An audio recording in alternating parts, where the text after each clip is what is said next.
Glory may seem lost in the dust.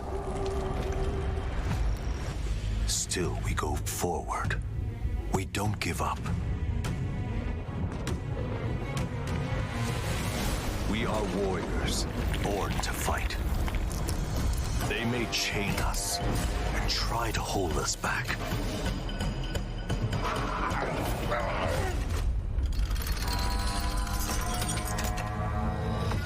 But what is in our hearts must be free.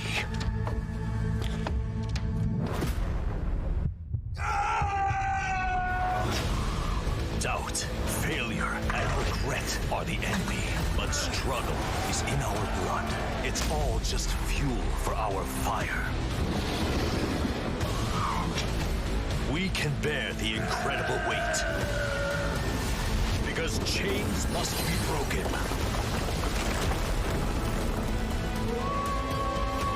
And glory comes to those who are free.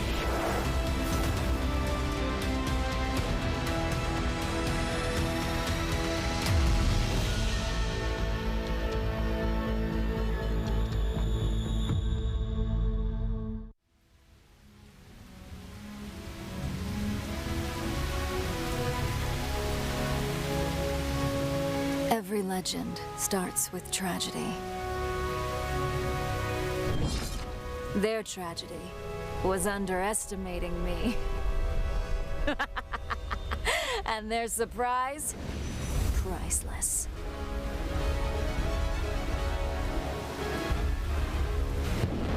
Because my father wasn't protecting me. He was protecting the world from me. Because the sea is my brother, the wind, my sister. And this wench is your captain. Captain Volda Twee. Got a problem with that?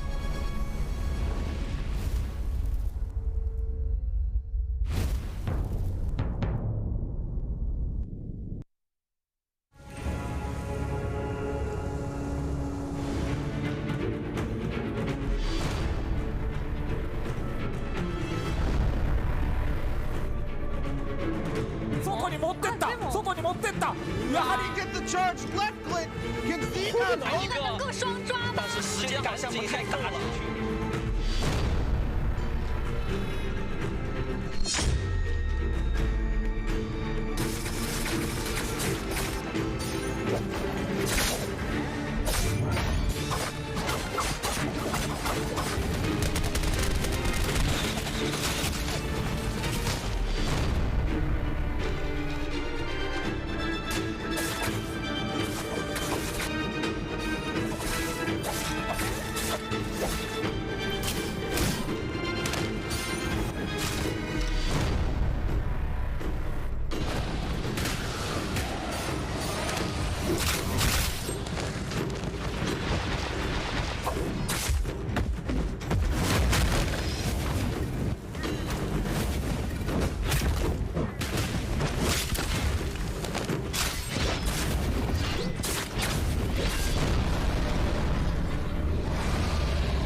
They took my eyes for our god.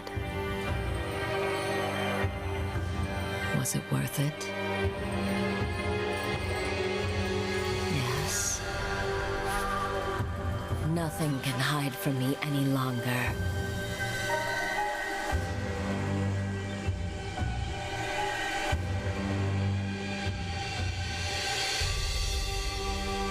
I now know I was merely a tool to my mother.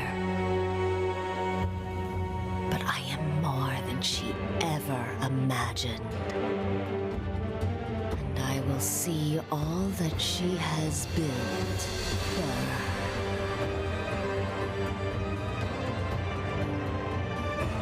I am Viper Ning, the Crimson Knight.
Our glory may seem lost in the dust.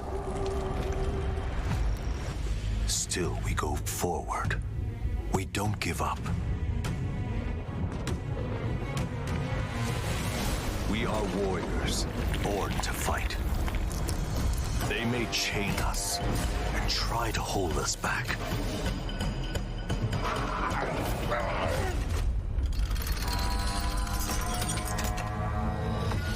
But what is in our hearts must be free.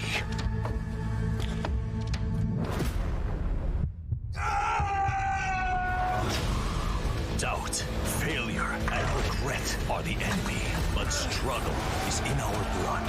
It's all just fuel for our fire. We can bear the incredible weight. Because chains must be broken.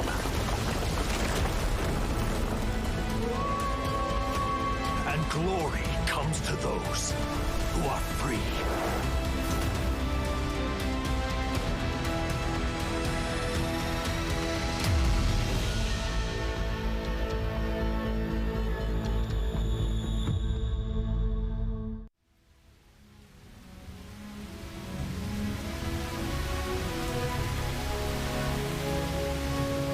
Every legend starts with tragedy.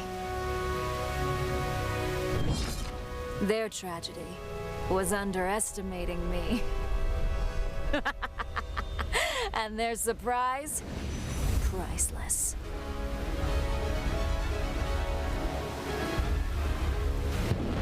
Because my father wasn't protecting me. He was protecting the world from me.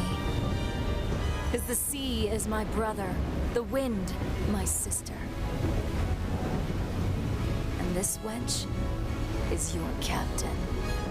Captain Volda Twee. Got a problem with that?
They took my eyes for our god. Was it worth it? Yes. Nothing can hide from me any longer.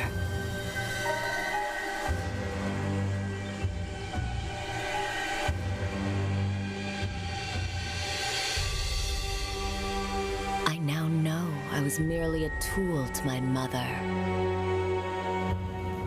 But I am more than she ever imagined. And I will see all that she has built her.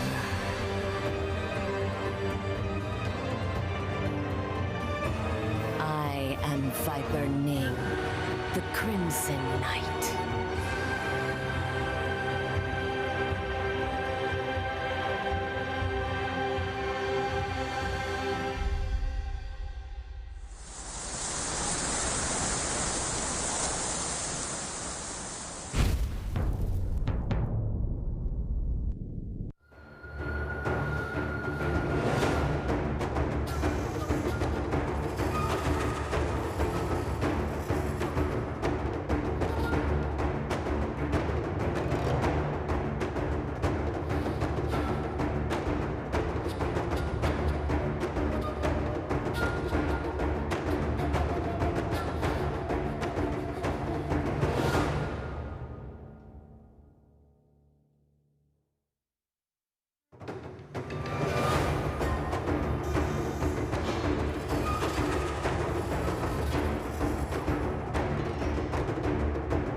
to Top Class 2021 Naraka's Winter Invitational hosted by NetEase Games. I'm your host, Renee. Ladies and gentlemen, the exciting time is about to come. We'll find out who's going to enter the World Championship today, and the top 3 positions is still available for all the players. May the fortune be with all. Today's matches will be live streamed on Twitch in English, Thai, and Vietnamese with exclusive Immortal Treasure drops. Don't forget to check out the Naraka Bladepoint channel and Top Class channel. We also have live on Nimble TV, Video, EGG Network, Facebook, and YouTube. Special thanks to our local live stream partner, Mineski. First thing first, now ladies and gentlemen, let's give a warm welcome to our casters.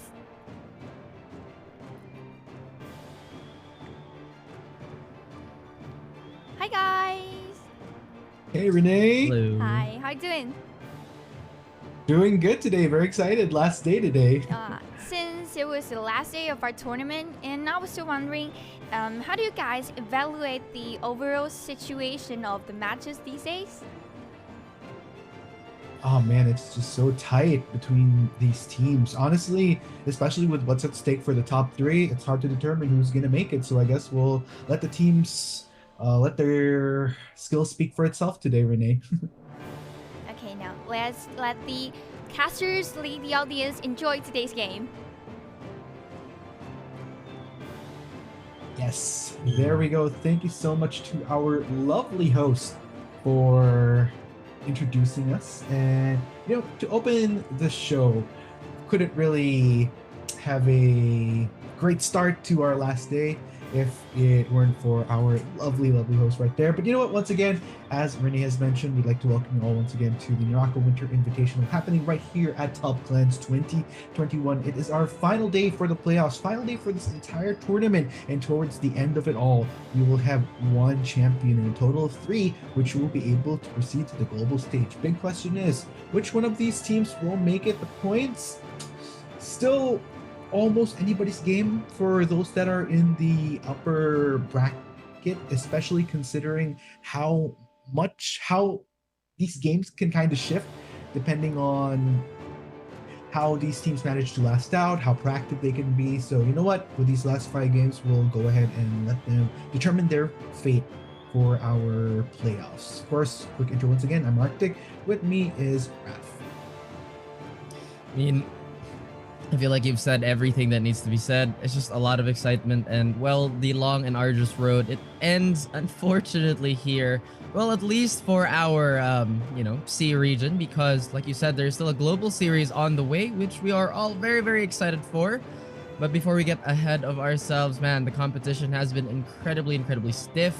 We still have 3 teams that haven't let go of that pole position, which we are going to be looking at very shortly, if I'm not mistaken. And actually, here we are. Yes, sirree. As you can see on your screens, ladies and gents, first be looking at the match schedule just to give you guys a preview of what these players have gone through. Again, 5 days total that we've had here at the Naraka Winter Invitational, 3 of which were committed towards a group stage. 64 teams started this journey, but only 16 made it all the way into our playoffs, in which case that playoffs already having commenced just yesterday. Total of 5 games and another 5 to be played out today. As we said, since this is the last day, it's make or break for a lot of these teams. They know very well where they stand and how they should be catching up. Speaking of catching up, this is the way that they'll be able to add up on those points. Placement, of course, is one thing you have to take into account of, but another thing, we mentioned proactivity. You can't just be sitting ducks and hiding all the way throughout those games. You have to try to look for those kills, as you'll get a nifty multiplier off of how much proactivity you can put out into each and every game. Absolutely. And again, we've all grown very familiar with this point scheme, and like Articuno mentioned, it really does snowball on who's the most active team. That's why we've seen a lot of teams try to farm out those beats very early. But once again, it is an incredibly punishing system, so everybody's gunning for those top spots. Considering the amount of money, look at that huge prize pool, with the top spot alone being $26,000 US. Exactly. That is just, again, we can't stress it enough, especially for people from our region. 5 digits in USD could easily amount to 7 digits, at least for our currency. I'm pretty sure also accounts for a lot of other currencies for some of the countries in participation in Top Clans 2021's Naraka in Winter Invitational today. So one of these teams going to be very happy about that. Speaking of being happy, let's go ahead and finally look at those placements again, ladies and gents. So far, these are the total of tally of points that we have in this tournament. Currently sitting at the top is our team Toman Esports, followed by them in second, who've been very consistent in placing first over the last 3 games we had in yesterday's playoffs. It is the one and only QE or Quince. Sitting in third right now is one of the teams which have proven to be a dominant force in the group stage, now fighting to make sure that they stay in the top 3. Of course, I'm talking about Bamboo Esports. Looking at how they're following though, Raf, they can't rest on their laurels just yet. A lot of the other teams, 496, Infinity, as well as Bamboo Shoots, even all the others, you don't want to discount just yet, as these points, we see how heavy they can shift, especially if you allow yourself to have a bad game and another team manages to go above and beyond. What you're seeing right here, ladies and gents, I wouldn't rest on these standings just yet. There's still a lot that can happen, so we'll see if the tides of war may shift towards any team's favor. Oh yeah, absolutely. And again, every single one of these teams, no matter what standing, they have the capability of thwarting every single opponent in front of them.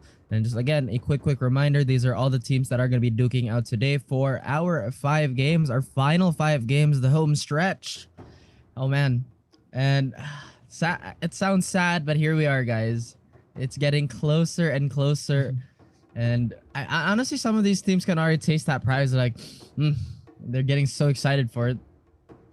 Yes, I mean, especially for those that are at the top who've been managing to continually improve and adapt to the situation. Those are the guys that'll likely reap the best rewards towards the end of this playoffs. But like we said, don't want to discount these other teams just yet. There's still a very possible plan. We've seen how just one game, you can, if you get super proactive, you play your cards right, you could gain a hefty amount of points, which will give you an instant jump in the rankings. And if you're gonna think of what happened yesterday, I believe it was either Bamboo Esports or Bamboo Shoots which was able to showcase that, coming from a placement towards the latter half of the pack after an incredible performance. I believe that was during game 2, instantly jumps towards one of the top spots. So as I've said, that's how crucial your performance in just one game can be to get your shifts in these rankings. Now, hopefully for the teams that are towards the bottom part, especially those that are looking to qualify for the top 3, they can give it their all today, because last shot, Raf, like we say, it is the last day. Yeah, Quince, I would really love to point out that their ability to steal the first spot yesterday was absolutely something to really take note of. They really had great salvage play. I honestly thought in all those games they were on the losing end when it came to the positioning, but somehow they did manage to win it out. Very smart use and very smart timing of their ultimates. Again, if only we could, kind of show it to you guys again, but here we are. We're just playing off memory. Hopefully today they can replicate that same level of success and maybe even, kick it up a notch, because again, they've been... At the beginning of the series, they were kind of like a middle of the pack kind of team, but then with those 3 big win steals, they just bolstered their stock all the way to the moon. And now we are going to be jumping right into the game, so we can, get into it, right into it. Yes, no more dilly-dallying anymore, folks. We're going to be heading into what is game number 1, last day in this best of 5. Let's go ahead and see who can start off strong here in the playoffs. Let's get right into it, my friends. That's right. We are going to be checking out all these teams, as TGE have already found nothing. Absolutely no loot for them yet. There is another team on the very horizon here. So far, none of them really want to engage, especially considering how naked they are. And wow, loot today seems incredibly stingy. We're going to be checking in on Quince right now. Same story, although they get a purple great sword, but we have a bit of a fight here between Infinity. Infinity. And we already have Gao. Oh, that's an unfortunate down here as WCL, they take one. Just burning those resurrection beads as early as possible. Throwing out that binding prayer just to get that quick heal up. Save those Vitalias. Yes, sirree. And I mean, we've seen it's interesting how these paces in the playoffs have gone so far. We do see these small skirmishes. Speaking of skirmishes, here we actually have one right now. And FS just going hard. My goodness. Absolutely. FS, we've seen them succeed in our first day, had a pretty consistent performance yesterday. It does look like they want to have a strong start to day 2. Armor situation on them isn't the greatest, but we are going to be looking at Perry Party, who is currently sitting at the very bottom of our leaderboards, looking to turn the tides and turn the tables on any would-be attackers. Does look like they have the numbers advantage here. The disarm just to secure it. And that's yet another prayer, or rather resurrection beat out of the equation here. A staggered fight. Not the greatest thing for 3T, but they managed to get one member and could actually find another one, but the Divine Bell will create a little bit of space. Not even the Divine Bell, sorry, the Titan's Call. They try to find refuge in this hut, but man, it doesn't seem like 3T can capitalize on this as of the moment. Yes. Oh gosh. So far, skirmishes all across the board that we're seeing here, and let's see if we can get another pull off of this.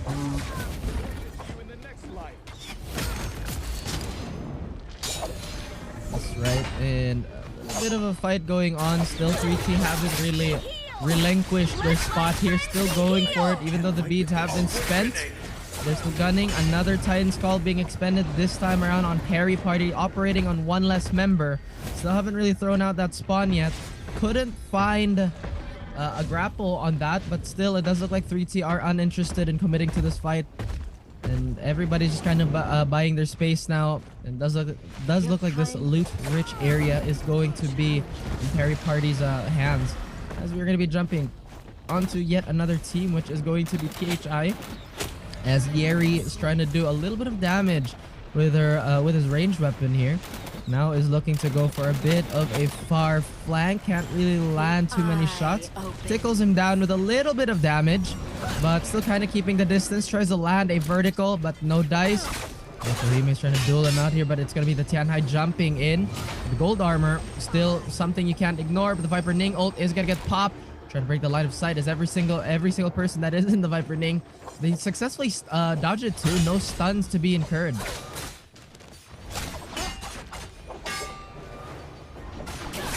And oh dear me, big scuffle here between BBS. They managed to keep everybody alive, trying to fight for the high ground, still committing to this. Just really want to get those beads out of the way. They don't want any respawns anymore. It is very early in the game, but this aggression is definitely warranted as these points are getting incredibly scarce. And they finish off that team. They get just a little bit more loot. Meanwhile, playing around the haze is KGM, if I'm not mistaken, and taking a bit of a jump to impunity here with Chicken Simpson and the rest of the gang. Fairly healthy. However, once again, guys, we're going to be entering a little bit of a lull in the action here once all these spawn beads are going to get out of the way, or rather get taken care of. As of the moment, I'm sure there's a lot of codes being given away too. For those loyal viewers that have been around with us for the entirety of the broadcast, we've been giving away 500k, which, you know, will really contribute to your next character unlock, or, you know, upgrades to your cultivation. Lot to think about. WS seem to be very chill as of the moment too.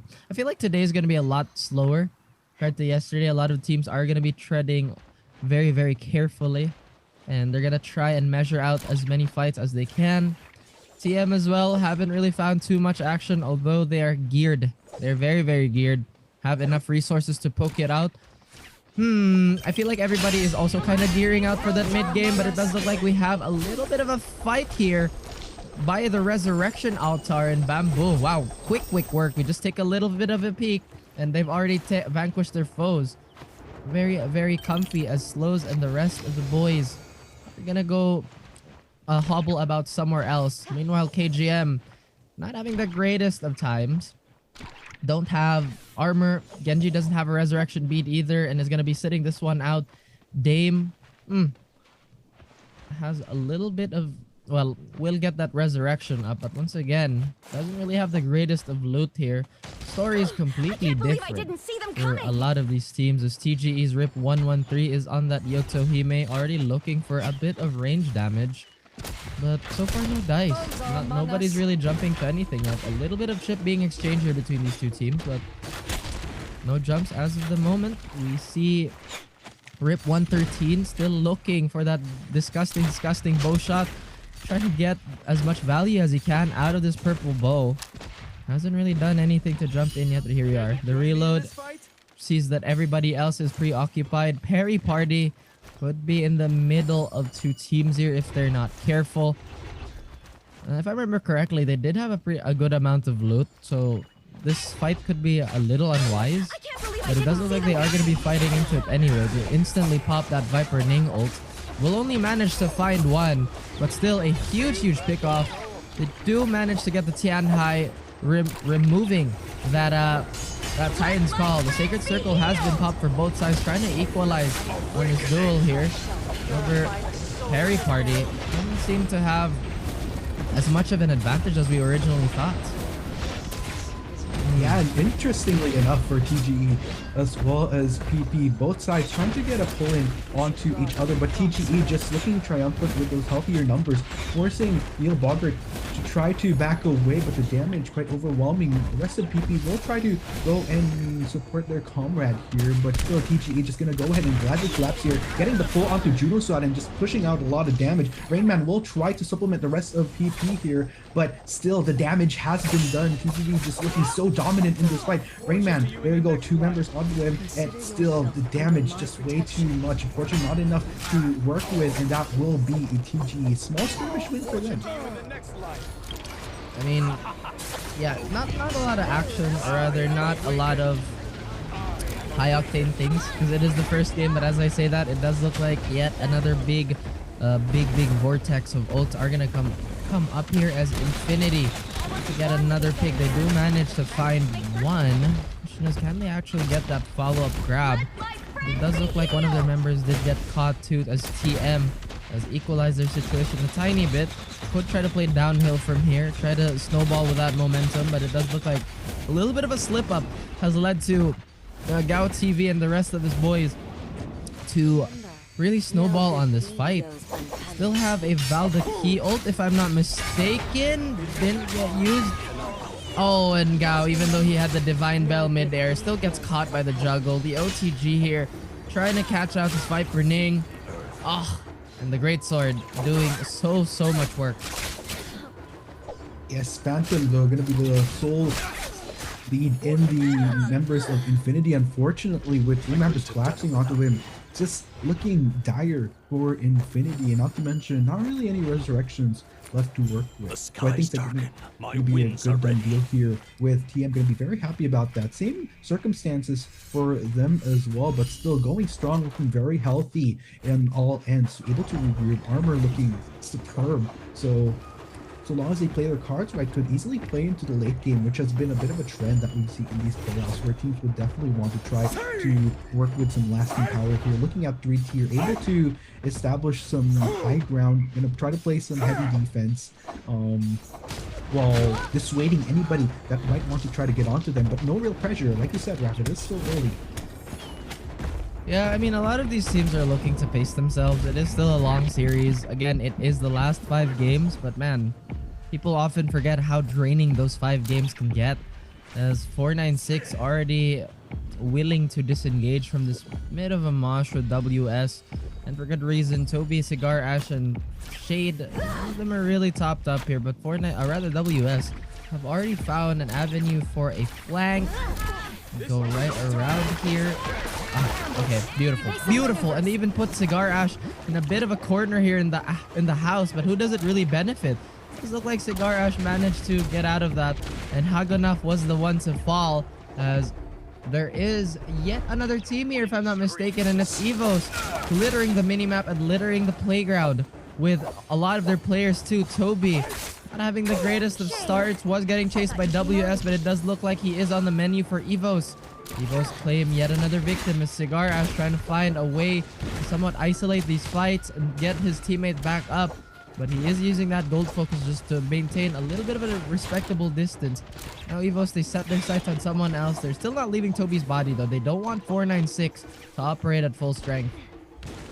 Yes, sirree. And interesting enough, 496 is kind of lingering near the area where Evos is at right now. Looks like they do want to try to get that solid onto the combat there. Trying to scout out. But meanwhile, let's go ahead and shift over here to FS, who's currently in quite scuffle against the members of QEL. We are trying to establish a bit of distance. They'll try to work from range along with making sure the two, but no, actually right behind him. Manages to bump into Paralyzing. And man, that damage just instantly gets decimation. Can he go for more though? Titanfall will be pulled in. Looks like gonna try to go for more here. Tries to pull in on a member of QE, but QE quite the distance already there. So looks like Olivia just gonna back away for now. That they do. And man, that is a little unfortunate for Full Sense. Don't have any respawns left with them.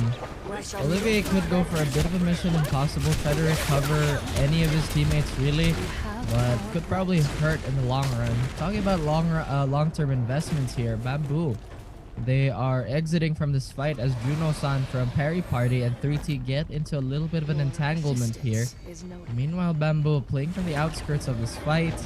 Will have to pop all the heals that they can, but Neil Bogart looks to commit on Taiza. And Taiza was left in no man's land here. Now Perry Party is scrambling to recover their teammate. Not really Perry Party. Oh yeah, actually it is Perry Party. Getting a little confused here as a lot of the names are popping in and out. As Juno-san still has a little bit of time on that respawn. And Neil, he does see that there is a little bit of a gap in the attention of all these players. As Tenoshi is already making himself a little bit safer climbing and scaling this hillside.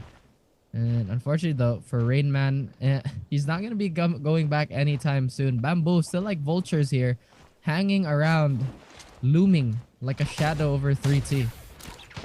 Yeah, looks like Tenoshi might want in on this, instantly going straight onto targeting Union. Now, Bamboo, looks like they're not really looking to go hard commit into responding onto 3T. Just wanted to establish some distance. Very well that they don't want to pull the trigger on the members of 3T just yet. 3T looks like they're going to go ahead and follow suit.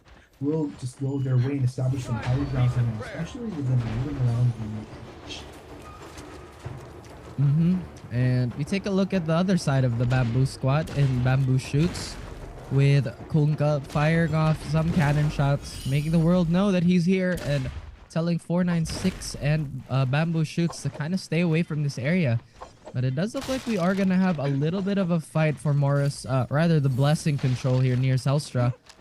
As Hancho gets an idea of where that is. Does like Olivier is sitting in the middle of that. But it does look like Bamboo Shoots. They kind of want to get rid of WS first to make the secure a little more safer. 5-1 does have a gold ranged weapon, so that could be very, very problematic. Meanwhile, Love's trying to use this dagger to the best of his ability. There is a Flamebringer on the field, so they have to be very wary about that. Quince, they want to play the long game. They want to get those points just like they did yesterday. And it does look like Banks is going to get caught out here and is going to get caught between 3 Impunity players and get shredded to bits with absolutely no remorse. Yes, sir. And man, these fights, just smaller skirmishes that we're looking at between teams, although we do see the number, it hasn't really hit that much of a low point. I mean, with 33 still alive, and here we go. Let's go ahead and see TGE. Ish gonna get a pull in onto this there. I wonder if TGE is gonna capitalize on the situation to try to estimate the numbers from them. It looks like that will be the case. It's going for ultimate. They do have the numbers in their advantage. Now, Ish just keeping a bit of a distance right there. They're re-engaging onto the rest of the members of Bamboo. Man, look at Bamboo. The QA just living strong. And the rest of me here wondering though how it's gonna fare out for them. They do try to bite on, but the remaining members of Bamboo do try to stand strong. But then again, going up against Minds here, that might be a different story. Going up against someone that's a little bit more on the healthier side, and that will unfortunately be the end of NDQA right then and there. Unfortunate indeed, as Bamboo's sorely gonna miss that very, very proficient Tian Hai and expert Titan operator. It does look like Mines is straying away from this group. Hopefully for him, Bamboo decided to go the other way, but KGM in the middle of a fight here and in the middle of a graveyard could be where they get buried, as TM Zakame has already popped this Titan form, keeping himself just a little bit safer. Genji narrowly escapes the palms of Akame, but Klaus is not having a great time just looking at this. Genji and I think the rest of KGM, they really want to get Klaus up and running, but TM, they know that there's a body there. They're not gonna leave that. But Nail tries to make a little bit of space, trying to draw attention on himself. Unfortunately for Klaus, his timer expires. Genji gets stunned by the grapple, but so far no additional damage incurred as they fight outside in the Shadow Corruption. And Genji, this could be the end for him. He is expending the Titan's Call, keeping his life a little more extended. Dame is in the middle of a lot of these TM players. Genji has to make a move, and it does look like he decides to run away as the focus fire is on him. He even gets hit by a crippling shot. That's Soul Jade. Not something to be trifled with, as TM incredibly comfortable with all this loot they have for themselves. Yes, sir. And looks like TM just going to go ahead and start to cover some ground here, looking towards the edge. We do see KGM in the distance though, but for now we'll be shifting over to a ranged battle. Just a few pokes being thrown out by both Imp as well as TGE. No commits though, as the Shadow Corruption is starting to spread out here, just working with cover, mostly while they can here. Impunity again. We are reaching that 10-minute mark with still 28 people alive, still very much in trend, like I've said, with what's been going on here in the playoffs. So does race for some kind of curiosity. Once we hit those more single-digit minutes, it will see those fuller-on balls in such a small space once that corruption really starts closing. Oh yeah, and even though like it is the final day, things did kind of start off a little slow, or relatively slow for Naraka standards. But this could be a quick end for Dame, as he does get hit by that crippling shot, narrowly avoids that vertical swipe by Akame. Is not destined for this world anymore, as he does get peppered down. 3T have managed to recover just a tiny bit. They are just right in front of TM, but they seem to be a little more interested in this blessing. They have enough gold armor as is. I think they're kind of looking for a spot to hide that extra gold armor, but well, it does look like Quins are in the middle of an exchange here too. Without Banked, I think they're required to kind of just run away, especially if they want to maintain that top spot. But another thing to consider is, what about our kill points? How many kills can we possibly net with only 2 members alive? They have to play the vultures here, and so far none of these teams are allowing anybody to third party them. Nope, not at all. And it does look like for our teams, lots of structure to work around here. So just going to maximize the cover again, just try to scout out the situation, not really needing to pull any triggers just yet. As we've said, only at this point in time, from what we usually see, teams, unless they're really hungry to go for it, we see some just kind of settling in their what could be an advantageous location for them once they kind of set up camp. And then if anybody just kind of severe, that's when they kind of respond. But from then it's just mostly looking out. Again, with the player count still looking healthy and higher up there at this point in the game. Can't really blame these players, especially since one full-out brawl can make or break. And at this point in time, you really want to try to last out the competition with the last 5 games that you have remaining. Make the most of it. Yeah, pretty much. I mean, I think TJ is just really waiting for this Morris blessing too. In a sense, they're waiting for that caffeine to kick in. I know I am. And a lot of these teams, they really want that extra boost. They really want that extra kickstart just to get that momentum going. As Impunity's Nero doing a little bit of a dance here, just using this third-person camera to just scout out everybody. And like we mentioned, none of them are really gonna do anything here. It does look like Quince and Evos are exchanging blows, and it's Kunka to be found in such an unfortunate position. But they couldn't land anything guaranteed here, as Rival is playing the bailout. Quince, again, Just a quick reminder, they are down one player. So this is not a fight they want to take unless they have a solid plan on isolating Evos. But the Morris is going to come out. The Flamebringer is already there, and a bit of a Seeker Soul Jade too. Rather, a Bouncing Soul Jade for Kunkka. He does land a clean shot onto Nero. Fortunately for Nero, he chooses not to spam that angle anymore. Now it has to burn one of those 5 repair kits. Very, very healthy amount of ammunition in his back pocket. But this little tiny house here is going to be in question, as Simpson is looking to burn it down with his Flamebringer. Now working with these close quarters here, giving him much better access to getting those hits onto whoever might be inside, and will kind of thwart the team that was trying to get in to keep a little bit of distancia. Amigo don't want to contend with Pewee right then and there, in which case, meanwhile, action still happening across the board. We do have BBS. It's like in a very comfortable position up here. Just a lovely bird's eye view of whatever chaos is happening on the ground. So long as they're able... Oh, wait a minute. No. Looks like they might go ahead and transition into seeking better ground here. We still have 26 players alive, and once that 5-minute mark hits, either 5 minutes, 30 seconds, something, a lot of chaos is gonna ensue again. If you guys haven't noticed, it has been this way ever since the group stage, although more apparent now that we are closing our series out. They're not gonna use any of their ults here unless they're really forced to do that. None of these teams are really bothering to go to reaction yet, because eventually, and by that I mean very, very soon, they are gonna butt heads. WCL is playing off the low ground here, which has been a pretty successful strat for those teams. Like I said, yesterday Quint was playing that low ground in a very, very masterful way. Didn't really expect them to win out position-wise, but they did anyway. It does look like there's considerable damage getting tossed into this house. Akame does have that pistol.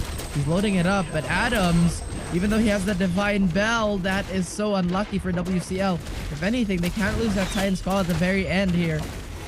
And oh no, a lot of these teams are gonna be allowed to sort of move in here and close the gap, as B is forced to pop that Sacred Circle just to keep himself alive. And Nail, this is a little risky from him.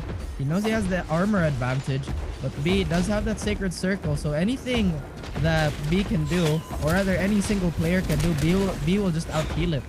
As Adams managed to get himself back up with that Binding Prayer, but is already getting chipped down. The second life is not destined to be a long one, apparently, as the ranged weapons from all the windows, from all the peepholes are coming out. Oh my, the calm before the storm looks like it's about to end.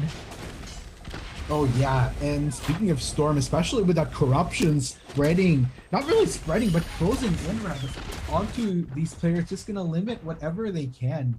And you know what's interesting here, Raph, is again, I keep on going back to how there's just so much, it just so happens that there's so much structure, so much cover that these teams can carry. However, at the same time, though you might have this much cover, when you're 24 players still on the map, you're gonna end up contending for a lot of that space. This is a lot of ratting potential too. And I love how Simpson is just like, you know what, stay away from this house. But like I mentioned, just going back to the point that there's a lot of ratting potential here. Since we are playing in, I think this is in the middle of Selstra, there's a lot of joking, but look at that. He does have that max stone form Soul Jade ready and waiting. And for good reason. Simpson, this is his highest chance of success if he just stays in the building. As a Flamebringer, he has that max stone form Soul Jade. Just one charge, but wow, immediately Lin just gets taken out in the blink of an eye. Unfortunate. I'm not even entirely sure what happened to B there, because the last thing I noticed, B was still alive, trying to get his teammates up. It does look like there is a fight here. Rip 113 using that gold greatsword to absolutely great effectiveness, but Akame manages to heal up. Gold armors are everywhere too, very, very abundant. Dime a dozen, in fact, as Leone on the other side of the roof trying to just poke at people with that musket, but instead he goes for the sneaky route, jumps on top of this roof, forcing bamboo shoots. If they ever want to commit, they'll have to leave the safety of this position. Yes, sir. And oh gosh, still 20. Imagine that, Raph. 23 remaining. We've already hit less than 3 minutes into the game. Just nobody willing to make any oversteps. Just playing it as safe as possible until the very end. Just try to let those numbers dwindle, and then when push comes to shove, I guess that's when they'll try to push the boundaries into these fights. Not that they'll have much of a choice at that point, but take note, the corruption is spreading once again. That's just going to close them in all the more. The only reason this has managed to last out this long is, again, just to cover the safety of the structure that they've been managing to work with. But still, once that circle closes, that's not going to be a luxury that they'll be able to capitalize on any longer. So far, we're seeing some long-standing hits here, and look at the massive teams all across the board. Like I said, this is going to be a slow final circle because there's high rat potential and a beautiful recovery by 3T as well. I thought they did find themselves in a bit of a pickle, but that Zephyr prison is going to cause so many problems here. The cannon fire is also starting to add up here as Hancho is forced to pop that Titan's Call to make himself a little bit more survivable. Quince is right there looming around the corner, but smartly enough, not showing where they're truly hiding. And look at this.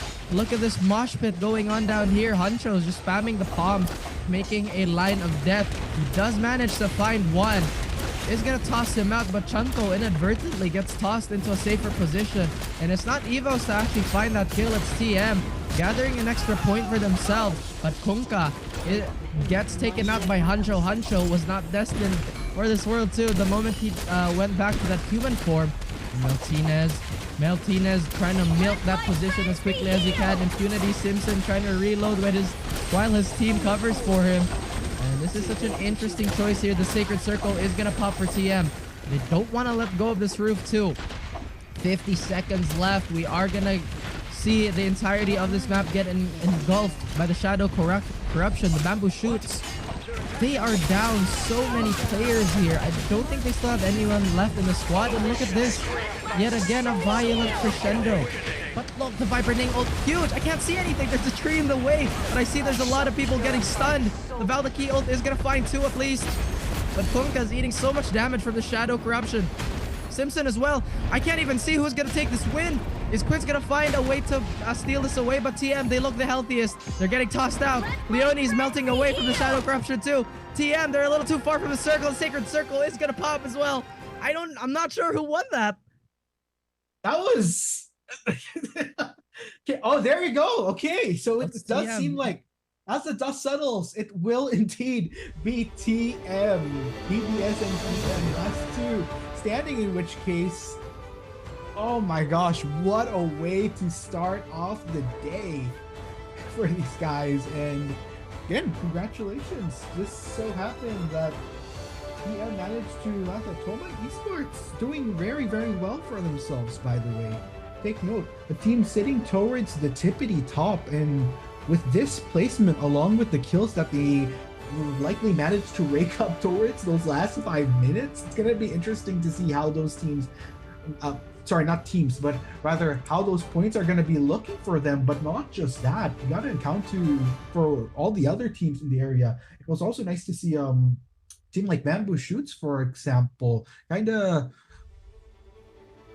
I wouldn't say they didn't fall, but from going from the tippity top from second game yesterday to just falling a few places, this could be a good rebound for them. Again, it all comes down to once we see those things add up, placement and kill build up accounted for. Yeah, I mean, that last circle was chaotic as all hell. I couldn't tell who was going to win. TM, I saw them pop the Sacred Circle. I think it was their Kurumi. And again, it just comes down to that tiny speck of health that have stolen the game for so many people. The crazy thing about Two-Man Gaming is that we haven't really seen them take as many wins as some of the other teams, but they've managed to really maintain their top spot. I think they won one game yesterday, maybe two. Again, my memory is a little muddy, a lot to take into account, but if we can confirm that, that'd be lovely. Again, TM, congratulations to them. I think with this win... No, actually, no. I'm thinking of the points in my head. I did see them be fairly active with the fights, but I'm not entirely sure if it was enough to trump the rest of the pole position teams. Yes, sir. And yeah, proactivity actually working out for them in the end. And I guess, you know, with how that game played out, we have these teams just all the leeway to kind of figure out what was the what has kind of been a recurring theme for how these teams would play out in the past games, and it does seem like, in comparison to the group stage, it does seem like teams are playing to, just playing to last, even within those last minutes.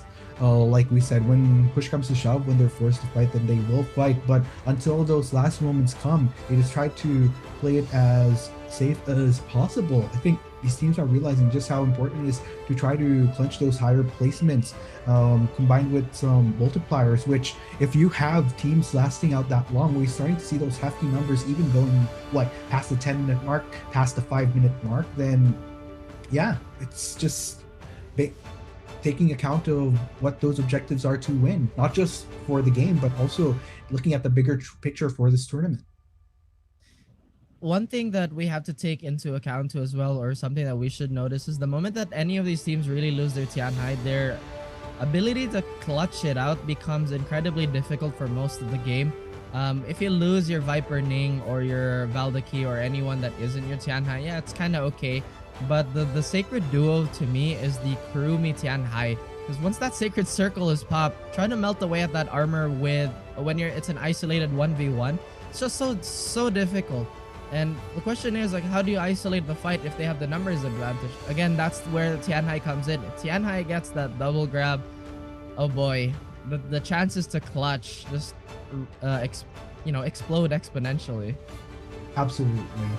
So with all said, we'll have to see how that's gonna go down for our teams, how the placements will be looking out. Again, for those of you that have just tuned in, we'd like to welcome you out to the Naraka Winter Invitational. We're currently on our last day, not just for this playoffs, but for the entirety of this tournament. And towards the end of it all, 4 games left.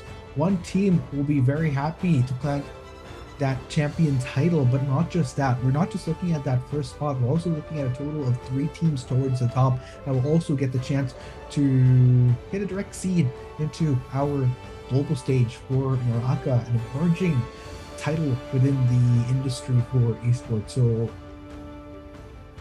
if you guys happen to enjoy what you're seeing, if you haven't gotten your chance to indulge in this really, really good title, one heck of a game, then go ahead and head on to the Naraka Blade Point website and grab your copy now. Available for PC. And depending on the avenue you choose, I might be seeing you in some games in the future. Or not just us, even these players.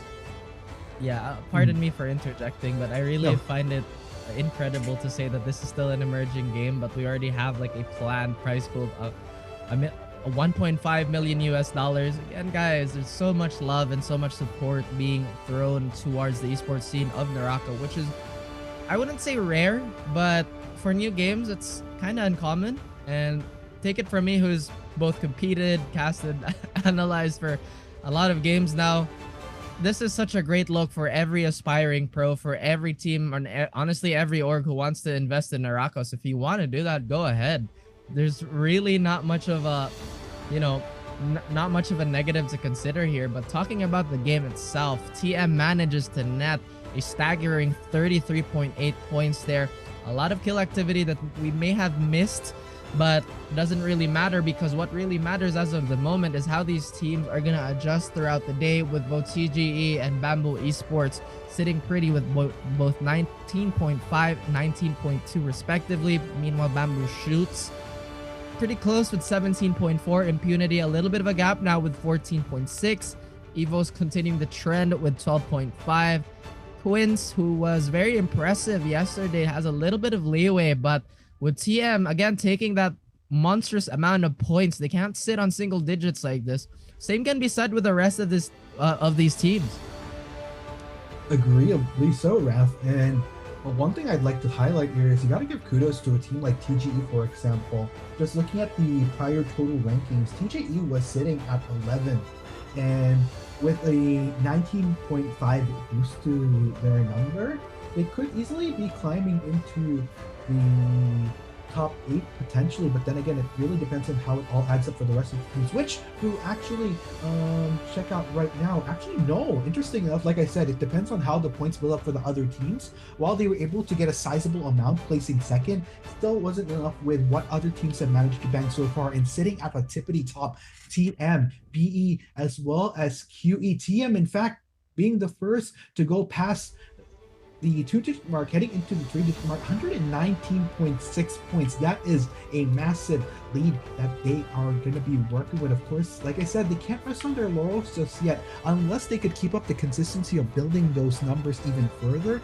then it's still going to be some heavy game time. But of course, seeing how TM has been performing, they are not going to be taking any chances of that. They're not going to be taking it easy anytime soon. It's just going to be constantly game time. Another thing I'd like to highlight here is QE 91.8. To talk a bit. For now, we'll go ahead and talk about this a little later on. We'll be checking out those highlights first and be taking a quick break. Don't go anywhere. We're currently in the playoffs for the Naraka Winter Invitational here at Top Class 2021. We'll see you guys in just a bit.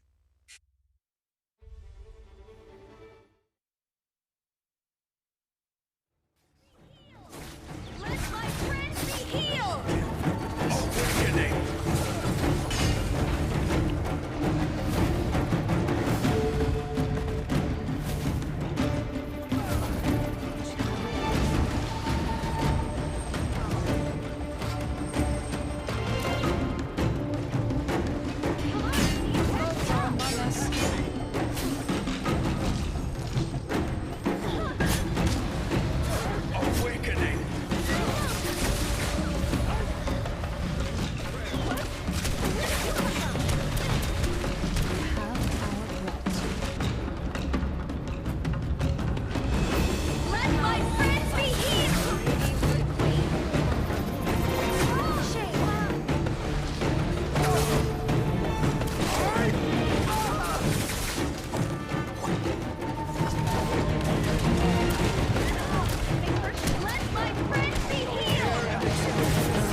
に持ってった外に持ってったやはり get the charge left click can Z 不 not 能一个，但是时间好像不太够了。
To the Naraka Winter Invitational right here at Top Clans 2022, one of the biggest platforms for a lot of esports titles in our region. It just so happens we get the benefit of enjoying one of the emerging esports titles this year, which is, as I said, Naraka. We're going to be your casters. I'm Arctic. With me is Raf, and it's coming down to the wire, folks. Last 4 games of the day, best of 5 that we're playing out right here in the playoffs, and these points are starting to build up for all the players, but things are still up in the air as far as who will be the teams that are going to be coming in to secure the top 3 spots. Now, a little bit of a curiosity, since although it is still within manageable distance for those which do fall short of the top 3, they will have to want to continue to play strong, build up some consistency on those points just to make sure that they can keep up. Otherwise, they could see that gap getting wider and wider. But how about for you, Raf?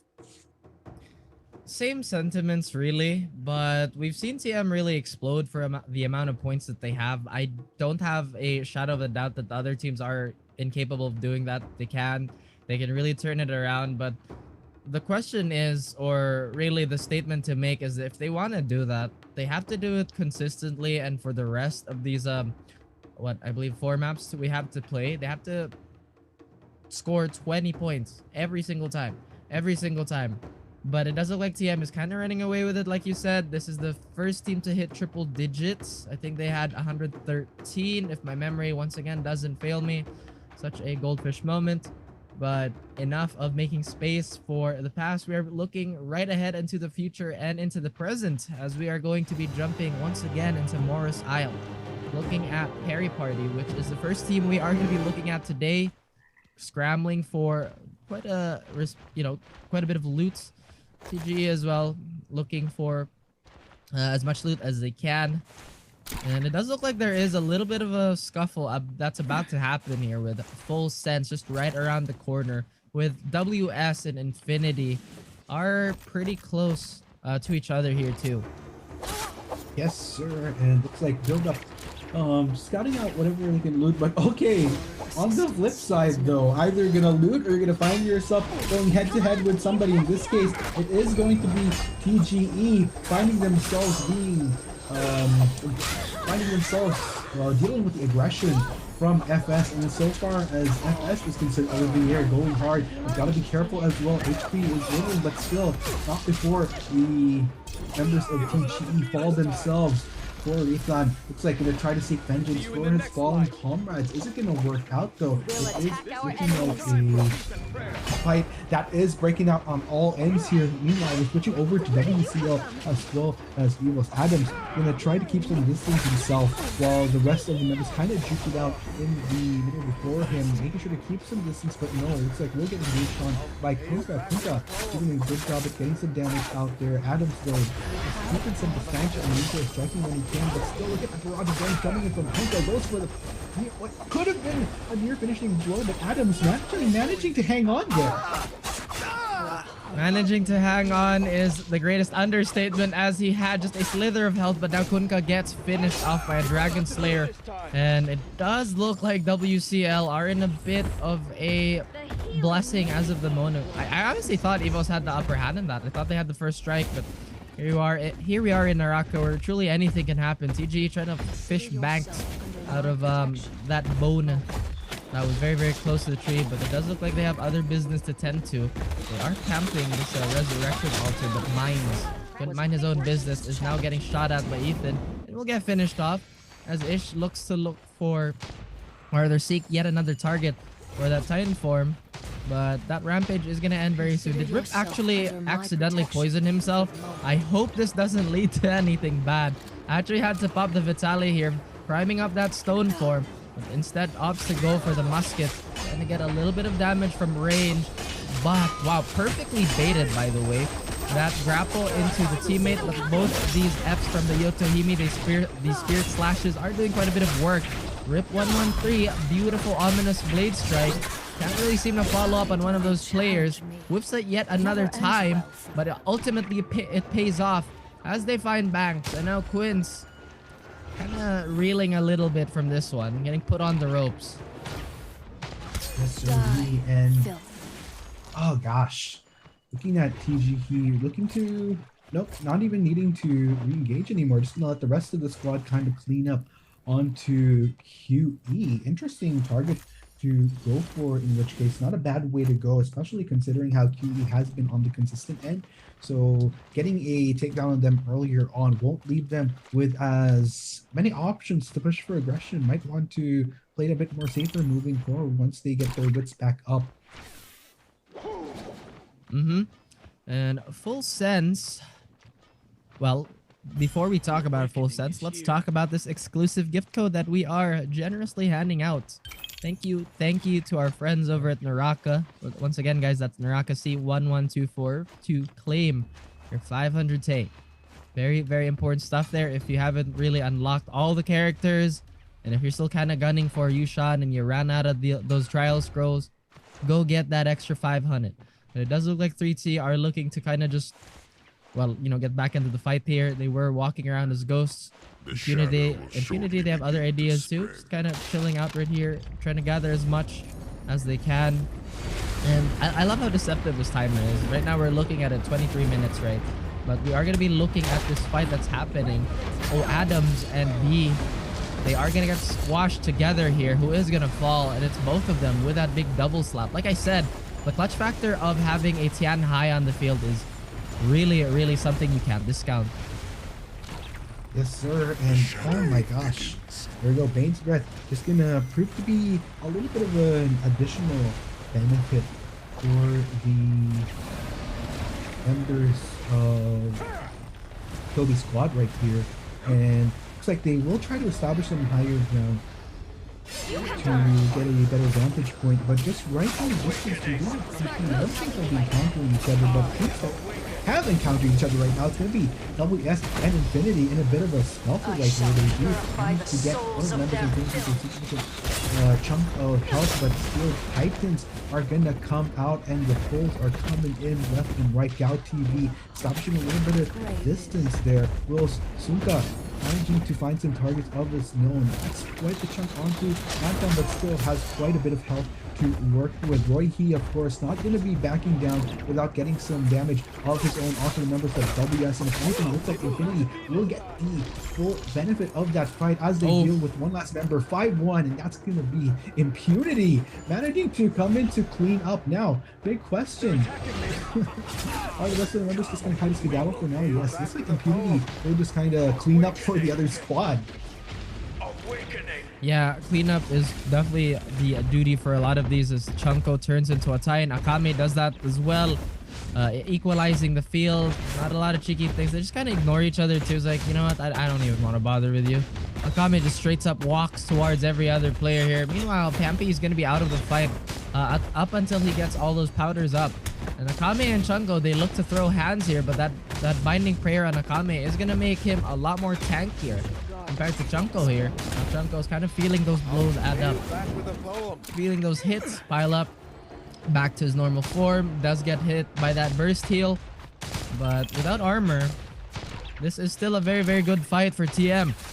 As the chase ensues, he hooks onto Taiza here.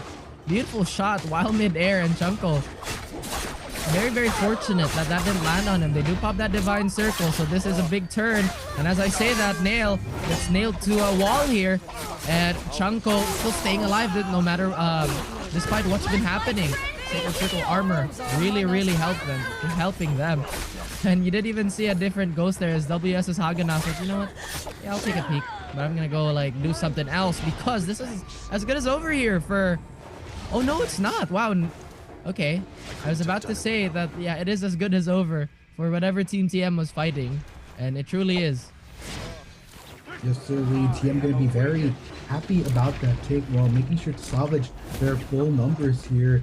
It's like Infinity versus Impunity. Just one letter off on these acronyms are currently in a scuffle, but as you can see, Impunity looks like they're going to try to establish some Distancia Amigo, not going to allow Infinity to get a pull onto any of them, and INF will just gladly back away for now. But from what I saw earlier, Impunity was going to bump into somebody, but for now it looks like there is some level of calm between these two squads, at least for now.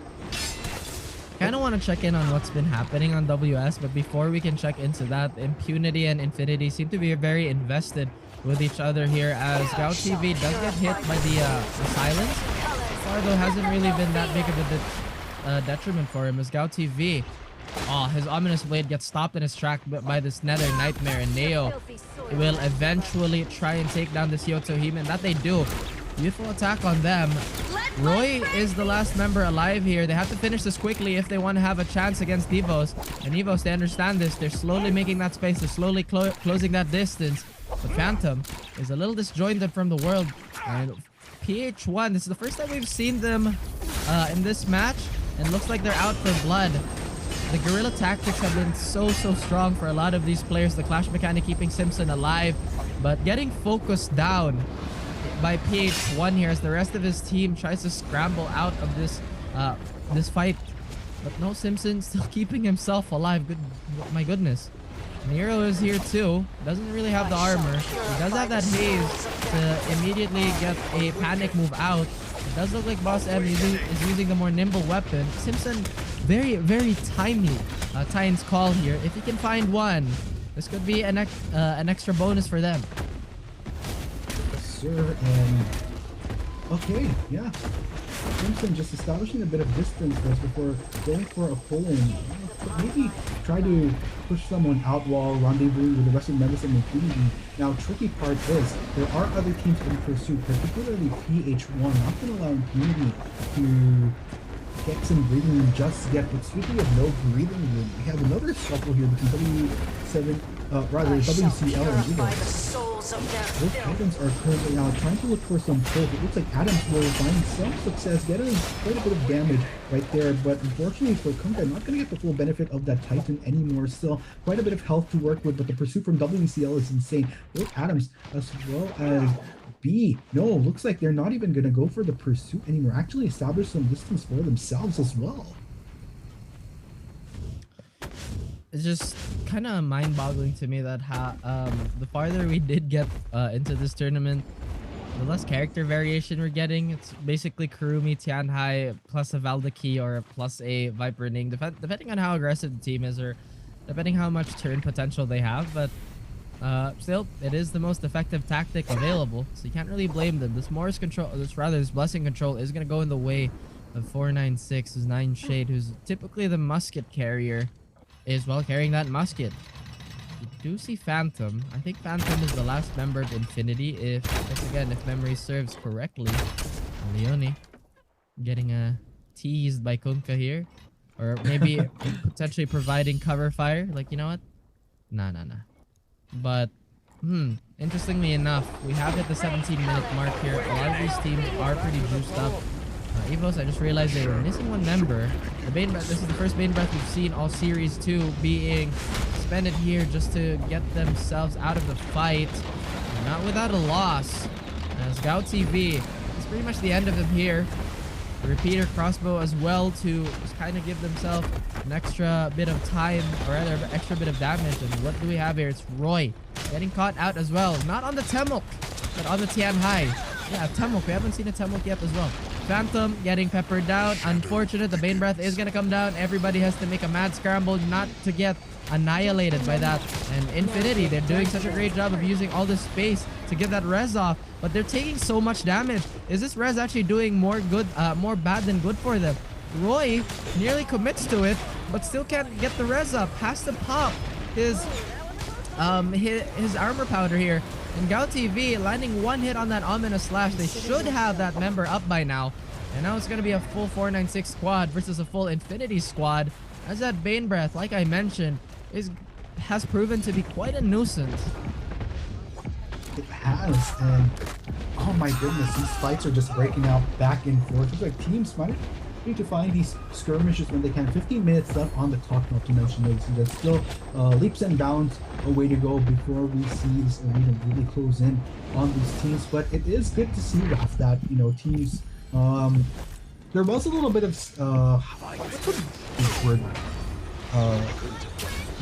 like kind of scouting out how everyone is going to play in game one. Now it seems like all teams have found a little bit more comfort, have gotten themselves warmed up. Speaking of warmed up, another team that we have, the has kind of warmed up already. BDS, both Titans have been popped once again. We just see double Titans in a lot of these skirmishes lately, huh? Again, just like you said, Raph, teams have been following the trend of picks by now, which is why it's almost like a mirror that we look at for some of these team skirmishes. But Hunter going to be very happy about getting full into Paralyze and follow up from BBS. Absolutely beautiful, making sure that they lock down on that kill. Hancho really try to go for more. Looks like that won't be an opportunity that he would be able to expound on for now. As Olivier, it's his time to shine. Can there be any pulls onto the members of BBS though? Tries to go the distance, not quite finding those connects just yet. And looks like FS will have to hold off for now. As another squad seems to be just within the horizon, and it's going to be TM joining the fray.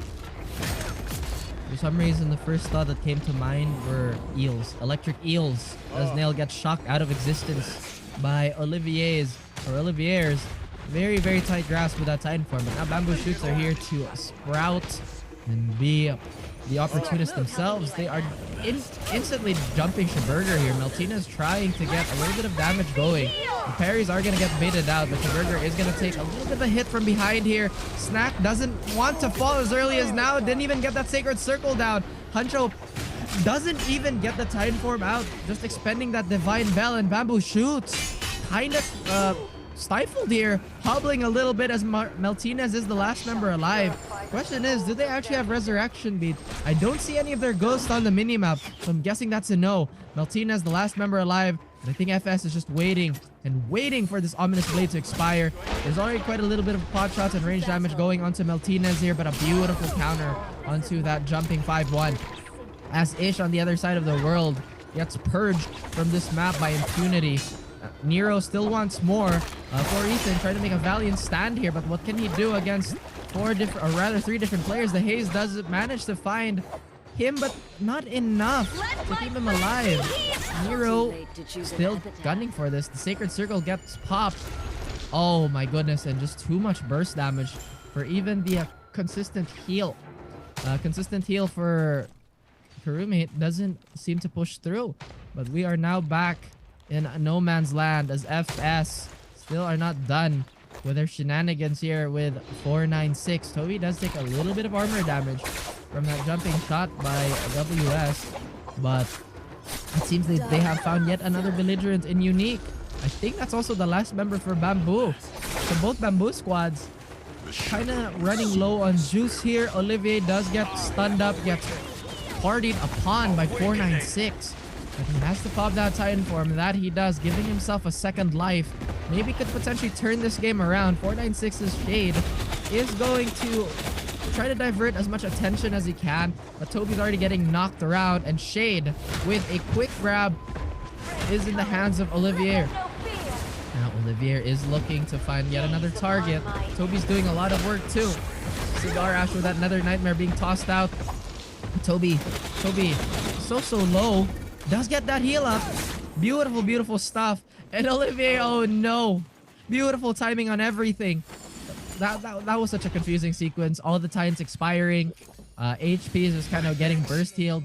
And 496 showing why they're so good at salvaging situations where normally you'd see teams falter.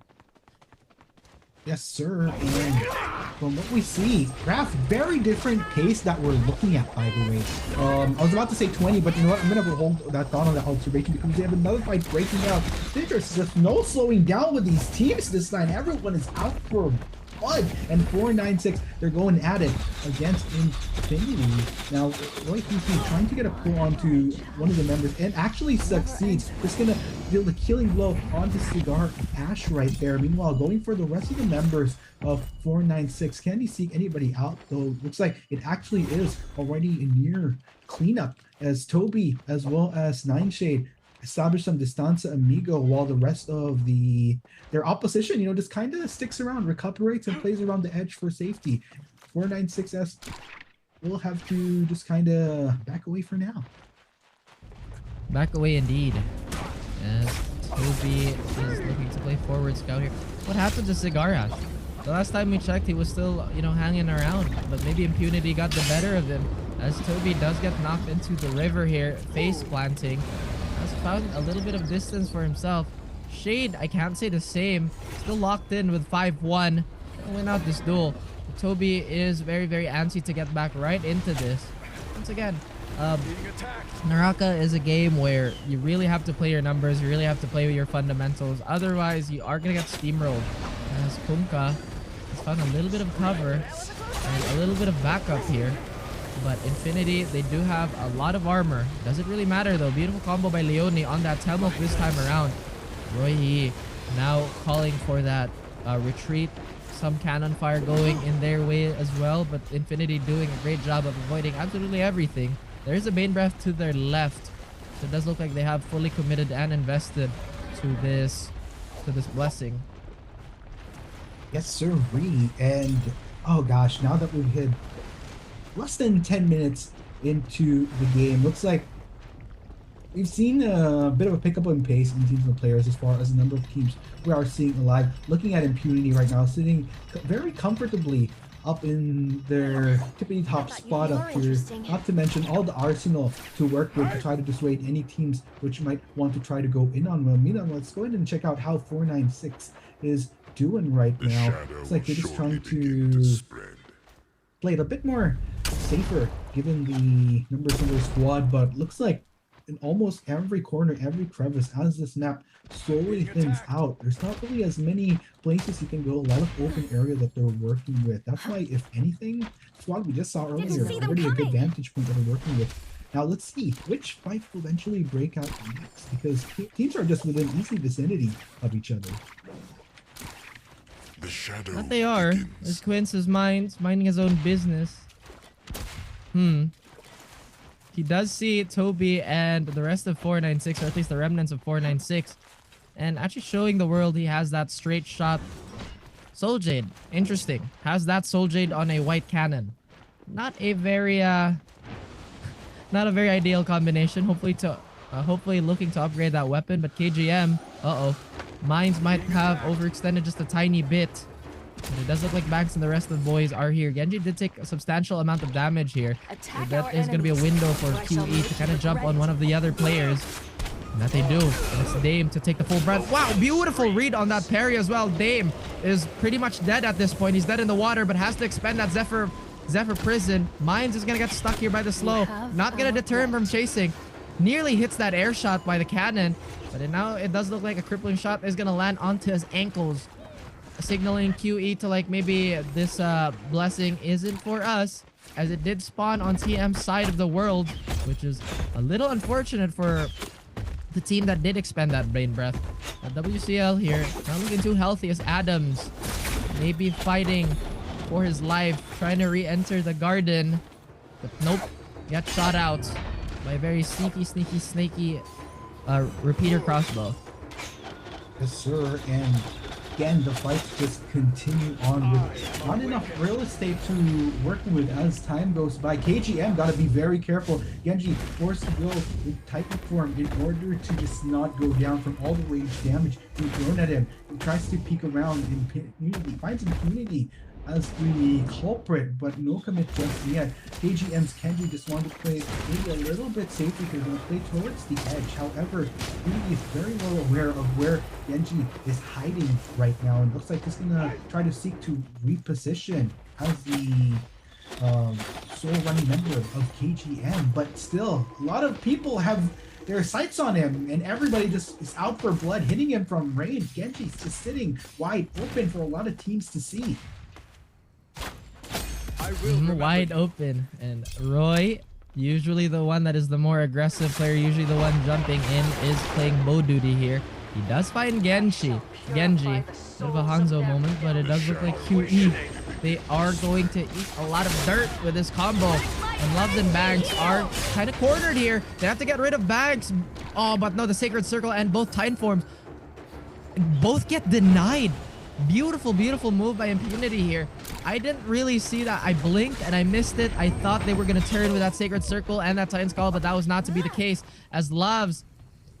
Ooh, the Divine Bell actually was his funeral bell, and that is the most unfortunate sequence I've seen so far. Well, at least in the day. Simpson trying to crawl his way out of this mess. But I think he's garnered the attention of some of these players and may even run into his teammate just for a little bit of solace, as Mines is on top of that tree trying to heal up as much as he can. And Banks and Loves, still a little bit of a timer, a little bit of a window to go back for them. But Loves expires very soon, and Banks may have to join him in the spectator lobby as well, as Mines chooses to play a rat and be an opportunist in this situation. Not much he could do, to be honest. 4 minutes left. This time around, a little bit of a conservative number. We have 11 players left. I shall purify the souls of their filth. Yes, sir. And looking at the fights continuing, Impunity and Infinity managing to meet each other once again, and it looks like they really want to push the fight onto Impunity right here. Now, Impunity, they do establish some of a staunch movement, but still, look at this. QE Mines just playing it sneaky right atop the tree, but unfortunately for Mines, Simpson is just not having it. He had the same plans right there as well. Meanwhile, two Titans coming up across the board for both Infinity as well as Jubos. They're both trying to get those pull-ins. It looks like Roy Hee managed to find one for himself. Both the rest of Infinity just managed to beat down Can they go for more though? Roy He tries to go for the hits, going for mines. Mines doing a great job at dodging and weaving. That's two Titans that were actually coming for mines and still manages to live to tell the tale. But for how long? That is a bit of a big question. Bit of a moment. Oh my gosh. Vicinity, it's just an all-out brawl between the two. I love how Gao is just chilling in the corner. It's like, yeah, just let me spray down my flame bringer. Just good old technology. But it does look like this brawl is gonna break out even more so, as this circle doesn't really allow too much movement anymore. Meanwhile, 5-1 has been discovered. Roy throws out that vertical. Gao TV trying to reinforce his team, but it does look like Infinity look very, very healthy here. Evos as well. And as I say that, Rival gets chunked down, gets jumped on. And that Flamebringer is causing so much havoc here. Not too much of a threat alone, but when there's 3 people wailing on you and there's fire all over you, 4,000 years of martial arts ain't gonna do anything, son. Beautiful parry though, but 5-1 still manages to get his weapon back, get his distance between all these players. We now have 8 players left. I think the rats have been taken care of. The cannon fire from Kunkka trying to corner WS is potentially working, and 5-1 will finally make an exit. And now it's gonna be Gao TV trying to hold the line as both Evos and Infinity try to take the top spot here.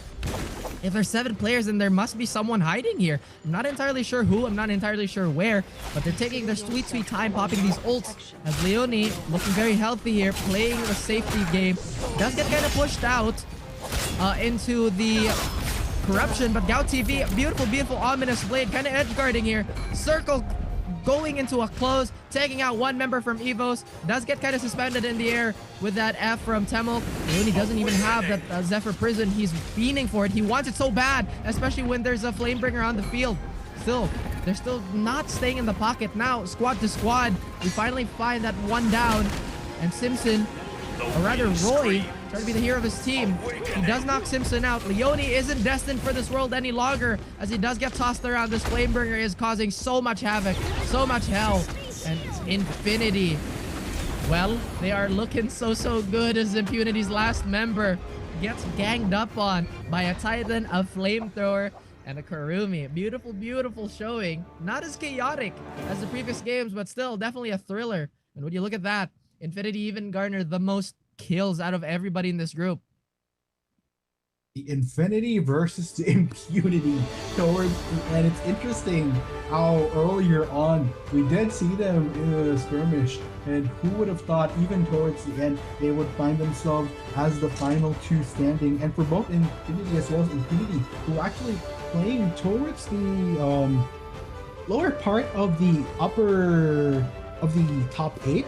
This is going to be a really good boost for them once we get those multipliers out with the placement that we managed to garner. So very, very much well played to them, and just a very different pace again that we saw ref. We saw more teams kind of juking out within the early to mid phase, which didn't leave us with as many teams as we had over the, not just counting the game earlier, but even over the past like 2-3 games that we had from day 1 of playoffs. So it's a nice change of pace, I would say, and that nice change of pace actually proved to be salvation for these teams which are looking to play catch up. I was a bit worried for a moment for us to whether teams that are kind of outside of the top 3 would be able to push for that proactivity, and it's good to see that there still could be potential shakeups should consistency come in from the other squads.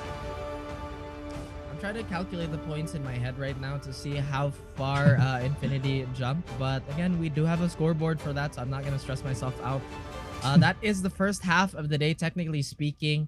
So moving forward now, this is where the teams kind of get their bearings loose, and even us, you know, we're going to get a lot more action coming our way as both the audience and as casters. But like you mentioned, TM did kind of fall out of that one fairly early. Bamboo as well had a bit of a bad hand that was dealt to them.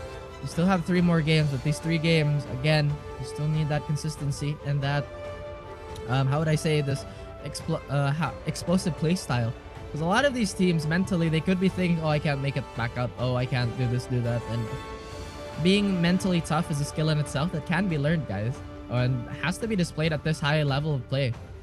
especially as a professional player, if that is eventually the career path that these teams plan to at least stick to for this particular title. It's such a young title that we're looking at, young but highly emerging in esports. So I mean, if anything, this winter invitational at Top Clans 2021 is the perfect grounds to try to cement yourself as a staple player, in which case, and just lots more to look forward to. Speaking of lots more to look forward to, take note, folks, that is just 2 games down that we've had in this best of 5. We still have a total of 3 more ahead.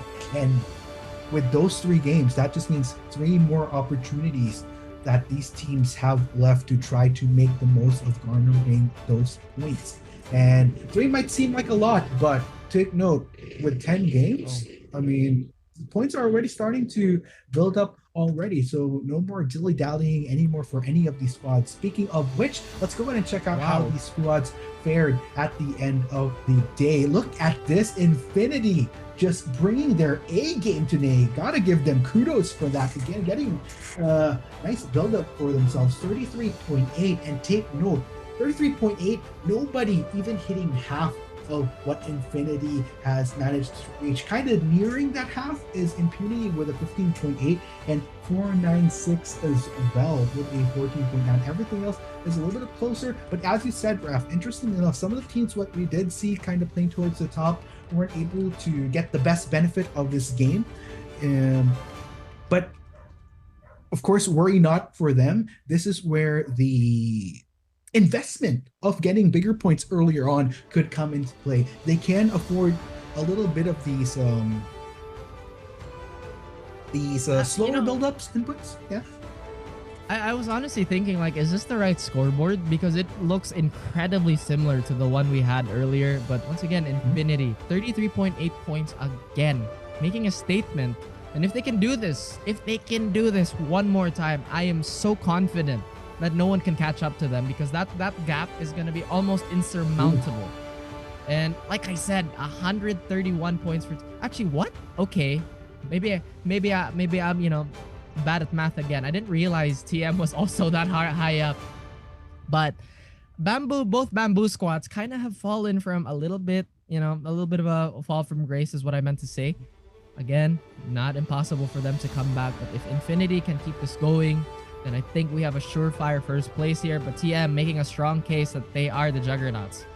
Again, they had a fairly quiet point system, or rather point gathering. But now that looking at the overall scoreboard, they are working in the shadows so well. Everybody else, though, kind of have to kick it up a notch. I think PHI and Perry Party's case. Oh boy, that is a very, very steep hill to climb. And you know what, folks? We're going to be checking out those highlights from the more cooler-paced game number 2. But when we come back, expect all the more action coming your way right here at the Naraka Winter Invitational. We'll catch you guys in a bit for game number 3.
may seem lost in the dust.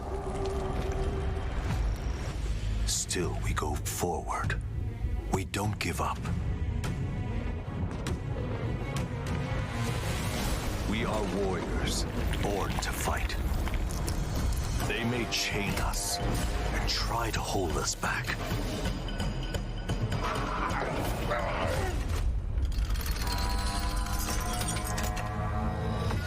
But what is in our hearts must be free.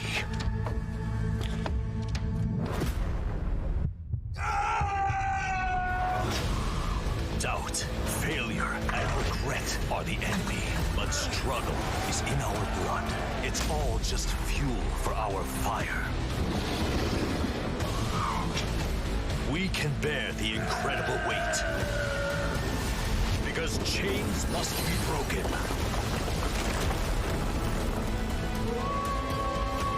And glory comes to those who are free.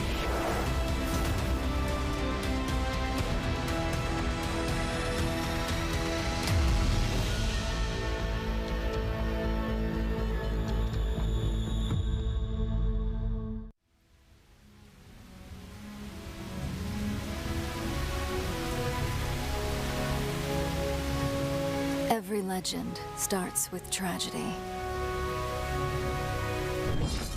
Their tragedy was underestimating me. And their surprise? Priceless.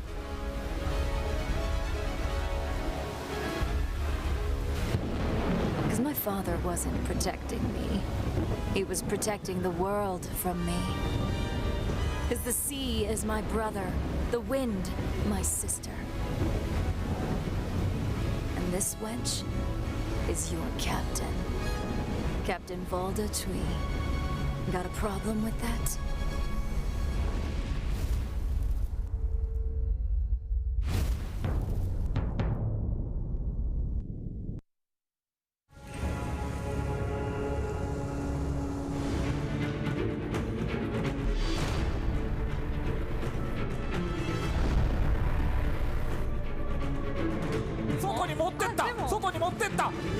Get the charge left click! Can see that? 一个，但是时间好像不太够了。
took my eyes for our god.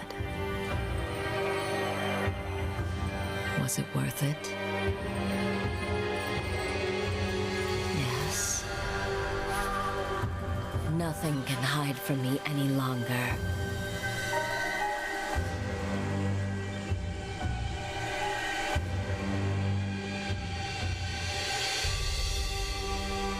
I now know I was merely a tool to my mother. But I am more than she ever imagined. And I will see all that she has built her.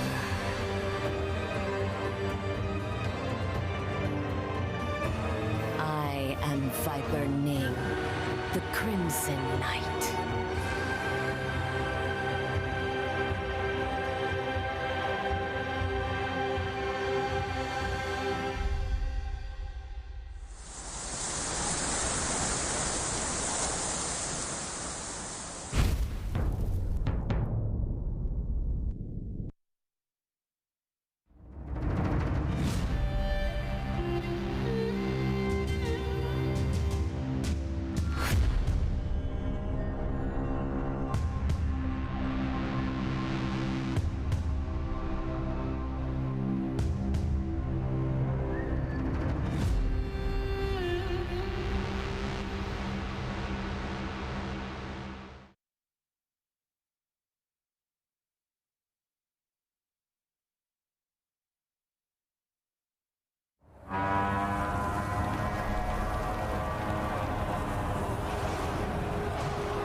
Our glory may seem lost in the dust. Still, we go forward. We don't give up. We are warriors, born to fight. They may chain us and try to hold us back.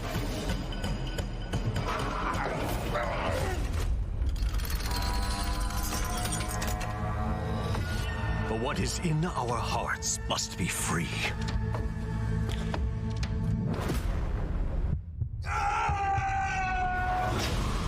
Doubt, failure, and regret are the enemy, but struggle is in our blood. It's all just fuel for our fire. We can bear the incredible weight. Because chains must be broken.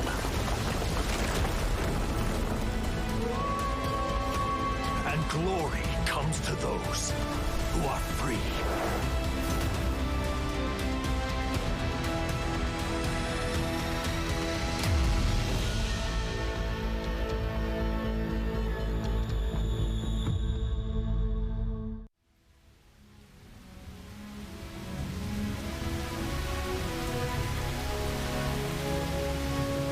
Every legend starts with tragedy.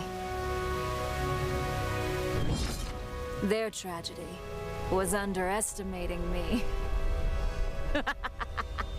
And their surprise? Priceless.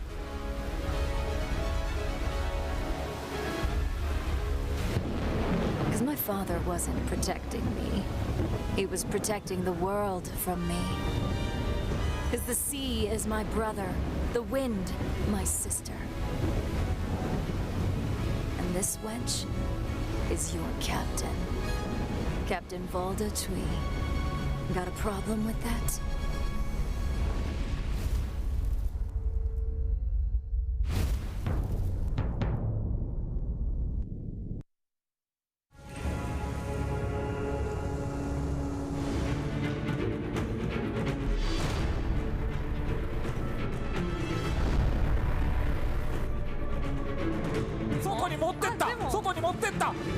Get the charge left click!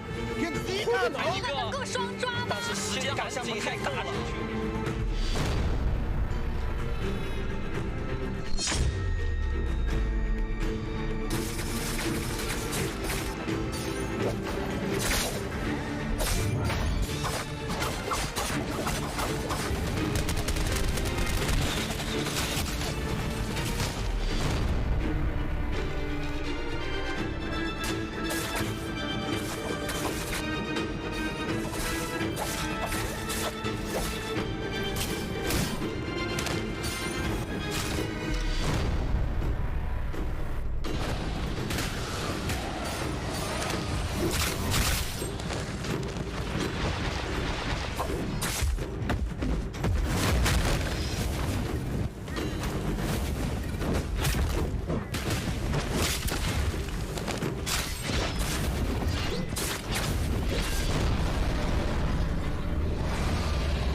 They took my eyes for our god. Was it worth it? Yes. Nothing can hide from me any longer.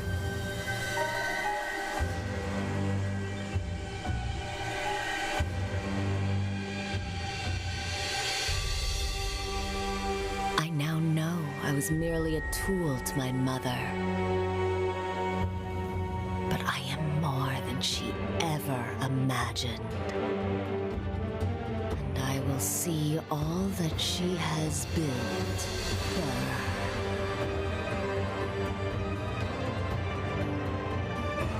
I am Viper Ning, the Crimson Knight.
Our glory may seem lost in the dust.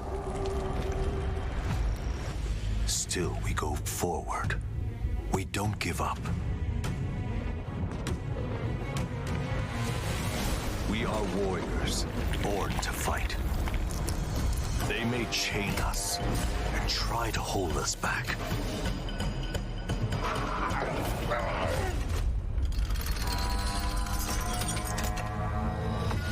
But what is in our hearts must be free.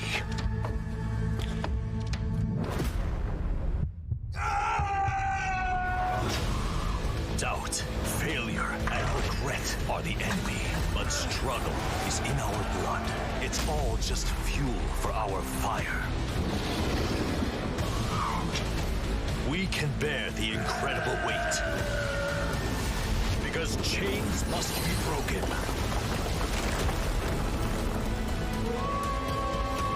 And glory comes to those who are free.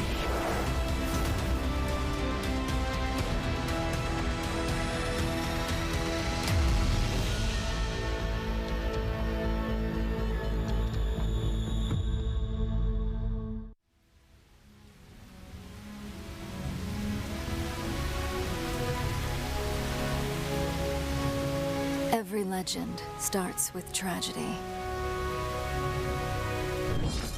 Their tragedy was underestimating me.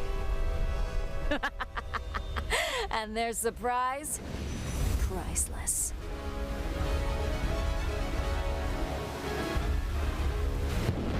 Because my father wasn't protecting me. He was protecting the world from me. Because the sea is my brother, the wind, my sister. And this wench is your captain. Captain Valda Tree. Got a problem with that?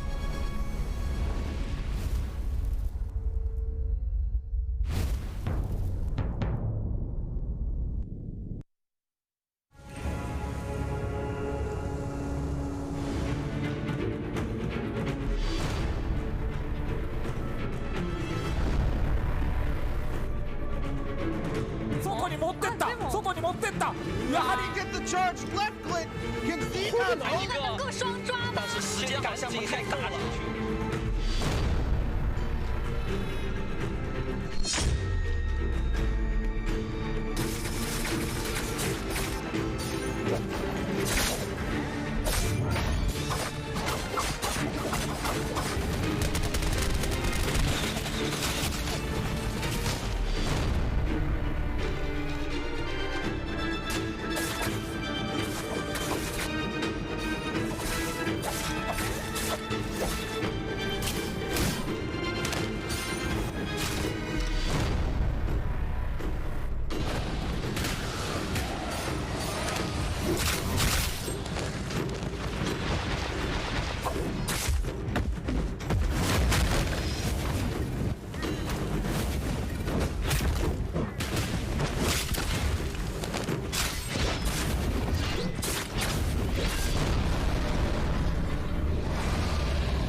They took my eyes for our god.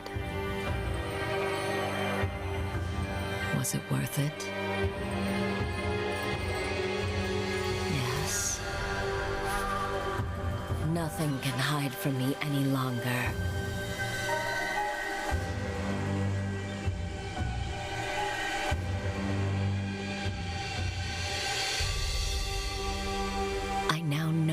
was merely a tool to my mother. But I am more than she ever imagined. And I will see all that she has built for her.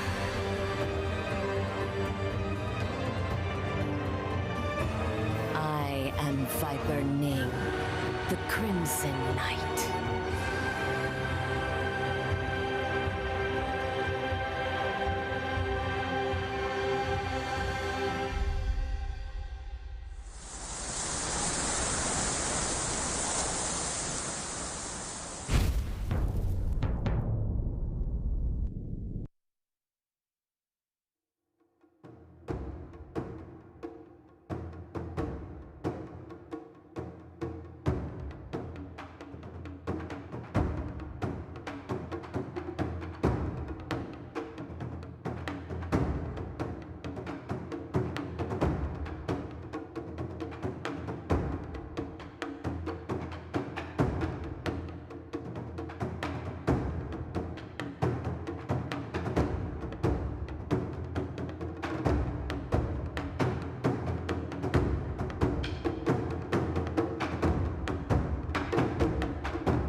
Hey guys, welcome back to the Naraka Winter Invitational right here at Top Climbs 2021.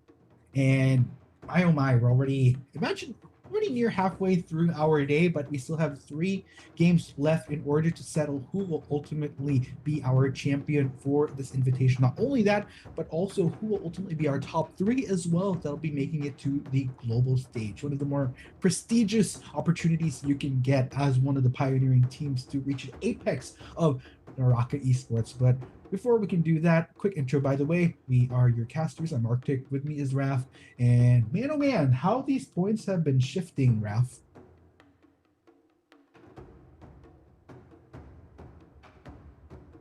Yes, I've once again been a victim of Viper Ning's lockdown. Yes, again, a lot of excitement. I was just discussing this with, people off screen, that the points have really, showed themselves to be very, very fickle.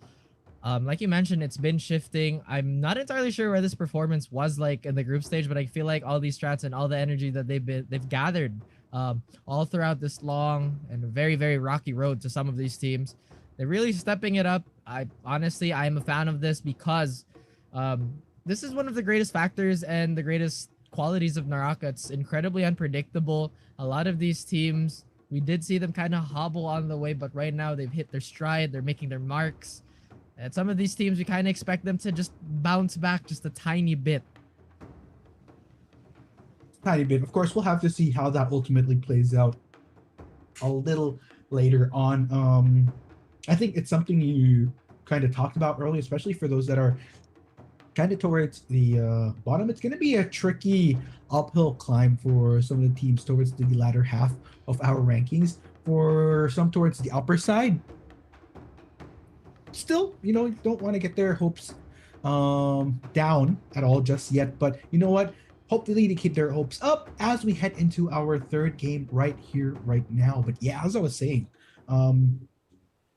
since there are less games to work with, every single point is going to count. It's a combination of not only making sure that your placement and your proactivity in getting kills is up there, but also another factor you're going to have to consider is more circumstantial, where you'd ideally want to take out some of the top teams a little earlier on just to prevent them from banking on any more points that will help them secure their position in the top of the pack. Oh yeah, absolutely. And here we are taking a bit of a peek here with TM, who are currently stomping the leaderboards, being 30 points ahead of its closest competitor, already trying to farm up as many beads as they can in the Shadow Jade mine. Again, a pretty loot heavy area. One thing that you have to take note of Shadow Jade mine, there's a lot of ratting spots and a lot of spots where you kind of get infinite, or rather you can get infinite comboed. But since we are in trios, we're not going to see too much of that. We're going to see more of the macro play, as we already have. It does look like PP Parry Party, not having the greatest of ease of trying to get out here, has to expend that Spirit Slash to kind of get out of a corner, but it seems there's nowhere to run, nowhere to go. Or rather, it's actually Mad Koala from PH1 taking the brunt of all that damage as 3T look to find an elimination to their name as well. Yeah, unfortunate corner right there. Shifting over to the chase that has ensued, which is 3T going in hard on the members of BBS. Now, Zach trying to retaliate right here along with the rest of Bamboo Shoots, but it seems like it's going on fairly good terms for both sides here. Still quite uncertain here. Hits being traded off. It looks like BBS, they're going to want to try to get some level of collapse onto Chunko. Huncho wants to be a bit more careful though, but luckily the rest of the members of BBS make it in time before some significant damage can be dealt onto their comrades. So great support right there. Oh yeah, and here we have Infinite's Roy, who once again usually is on that Temple, rocking that Tian Hai here, trying his best to kind of avoid all this nonsense that's happening, rather everywhere around him. The main breath is going to come out, just a little bit of a safety here, but the Titan's Call is going to be answered. And he's trying to march up here, trying to close the gap between him and his team. We'll try to find a little bit of a pick off as they've already lost one member. And a very, very crucial member to a lot of DPS off the board when they don't have that Yotohime in play. But as we mentioned, that does get rezzed up as quickly as possible, but gets taken down immediately. I think that was a Bane Breath that actually took him out, which is really, really unfortunate. No snipes have been found yet by Impunity, as they are the ones that's about to get jumped on by yet another team here. Another fight sandwich, which is going to be delectable. but not very enjoyable for a lot of these teams. Is paralyzed. True to his name, is getting paralyzed, is getting thrown around. That vertical actually didn't hit him on the OTG. Has enough time to pop that Sacred Circle, gets knocked out of it, and a little bit of misfortune coming his way as Hancho is going to chase him down. He'll get the Vitalia up, but isn't really going to help the cause for as long as he wants it to. Yeah, BBS not wanting to slow down anytime soon manages to make do of the members of SNL Burger, trying to get a little bit of recovery, but still Bamboo Shoots is very much easily on his tail. Two members already in pursuit now for Burger, trying to establish as much distance as possible. But BBS, they also have to be wary because QE just right behind them, so they might not want to overstay their welcome as QE. They just have a fullness of bars to work with in this fight. Now BBS, they're going to try to respond here, but the collapse coming in from the members of QE just losing pretty good love. So Exponential goes for that Titan form, gets a pull in onto Maltines, and just goes for that full barrage of support damage from the rest of the squad of QE4. A very easy kill. Now Love's gonna try to go for more here, but unfortunately Titan will expire. They still have a lot of fight in them though. So let's go ahead and see what direction they're gonna go with this. Are they gonna go for the pursuit? Looks like they will take it to some level of chill. This looks like we're gonna transition over to us versus Infinity. Now, Punka tries to go for a little bit of distance here.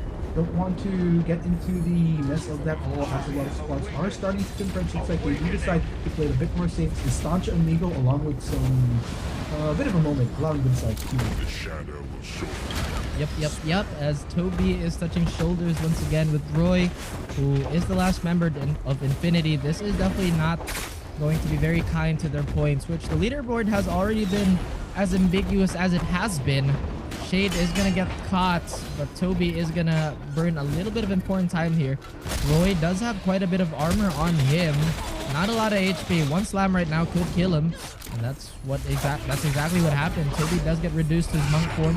Evos try to capitalize on this. But they have to make sure that they get this window. Otherwise, it might be a little bit of a waste and a little bit of a disaster here, as Leone, despite having the jump on 496, is the one to receive the damage and getting caught out. The Shipwreck Expanse looks a little more bloody than it was just a while ago, as more teams are approaching this. Rival trying to get Leone up, but Toby's camping it out. This pistol is fully charged. Oh dear, Leone. I'm honestly waiting for this. They're even just kind of baiting out Rival, but that tether does get snapped. Now they commit onto this Kurumi, and Rival is out of the contention. I'm not entirely sure if they have beads up still. Either way, this fight is going to continue between WS, which they have found yet another straggler and Chicken. And it does look like they are going to extend their reach. But before we can check into that, it's going to be WCL fighting TGE, as Ish uses that Divine Bell to make himself a little bit more survivable. But doesn't seem to be working, as he is getting ganged up upon by We Create Legends. Now, they have... No, this is about to say. Fortunately, prolonging what was inevitable as we shift over to H1 and 3T Battle of the Titans here. Once again, Chunko trying to get some pull-ins onto the members of PH1, but then again, PH1, nice response there by getting a little bit of a hold. Giving them enough of a window wall opportunity. Really, the Titan more just going back some good old close quarters combat, but still not Kuala. Looking a little bit low on health here, but they're able to trade some really good hits against the members of 3T, and it's actually PH1 managing to come up on top in the midst of that skirmish. Good job. Good job indeed. PH1 doing a better job of hanging on and surviving a lot more fights, as this entire playoffs has been a little rocky for them. Not really a testament to the form they showed in the group stage, but hopefully within our 3 games they can find that stride once more and find that modicum of success that has been treating them fairly well. Although looking at how these points have been so fickle, TGE and the rest of the squad are trying to hold the line. Doesn't really want to get cornered into this house. Not a lot of room that they can wiggle around, but both Sacred Circles are going to get popped. Unfortunately for Rip113, it's not going to be the one to heal him, as Arethan is going to survive a whole lot longer, especially with that Bound Prayer and the Sacred Circle really topping him up for as long as he can. But that escapade is over now, getting hit by so many longsword horizontals. FS claim yet another point to their name, hopefully to bolster their fairly respectable 60 points. Really trying to break into that top 3. Souls of their filth. But now we're going to take yet another peek at Carry Farley, who's honestly been kind of crawling throughout this playoffs as well. As Twins, who's been the unlikely heroes, or rather the unlikely performers, have really stepped it up. Mines does get hit by a silence, but it doesn't seem to bother him one bit, as he does take Rain Man out for a stroll into Right Click City. Mines now trying to claim as much loot as he can. I think all the respawn beads have been already expended. We are kind of entering the point where those beads are going to disappear anyway. WCL might be in a bit of trouble here, Articuno. Yes, sir. Toby and Adams. Toby, though, not really spotting out his target here. Just going to style his way along. And actually find themselves in the hands of the rest of the squad as they go on to the pursuit of other players in the game, meeting up with FS this time. No slowing down for them whatsoever. Titans coming up from both sides here, looking for a pull-in. Now, big question is, who will manage to secure one first with a nice cheeky follow-up? So far, nothing really coming to fruition for these two, but hold that thought. Looks like finally getting a connect there. Carolina's unfortunately damaged, not able to follow up just yet, as the rest of the races, they need to account as more squads start to gather in this area. It's going to be a three-way wall that we're looking at here now. Toby trying to establish a bit of distance right here. Adams now ready to prove his superiority with his own form. Now, fortunately, not really anybody within an easy pull here. So Adams just going to go around here and shift over to form. Yeah, I'm pretty sure he thought about rezzing Lin, but with the amount of players occupying that space, it's really a no-go for him, as FS look to lose a lot of their players too. We see a little bit of a graveyard here, and an amalgamation of players from all across the board, as we are going to give you yet another gift code. Hopefully you guys were quick enough to take that and get that additional 5 Ts, as Nero is going to go through a Bane Breath field. I think it's their own, so no real reason to worry here. Just kind of avoiding any would-be third parties. Rocking that gold dagger though is Roy. We've seen him win quite a number of duels with all those gold weapons. He seems to have the gold prio on his team. Or at the very least, we see him with a gold weapon the most times. Now Bamboo Shoots, who's been knocked down a few notches. Looking to once again recuperate and to regather all those points that they've sort of missed out in our opening games. But here we are, yet another focal point for all these teams. Taking a little bit of time to relax, but it does look like both Bamboo squads are going to be butting heads and locking horns. But Bamboo Shoots doesn't seem to be very interested in doing that as of the moment. They take a bit of pot shots. It will actually hit slows for a good chunk of damage. Might deter them from chasing. And that it does, as they choose to occupy yet another space on the map, because a third squad has reared its head in the form of Evos. Yes, sir. And looking around, though, Evos, are they gonna... There's a good number of ways this can go back into a full-up brawl. WS just kind of keeping their chill here. Not spotted out just yet. But then again, with that revelation right there, looks like Evos, they're gonna start to pull the trigger, not fully aware of the location of the rest of the members of WS here.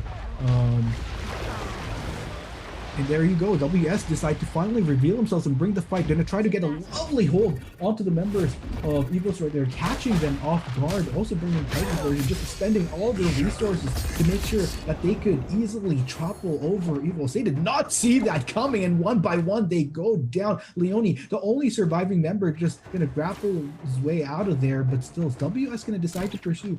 Looks like they might not do that. Leone might have a little bit of a breather for now, but at what cost? Losing 2 members at the end of the day. Quite the ambush.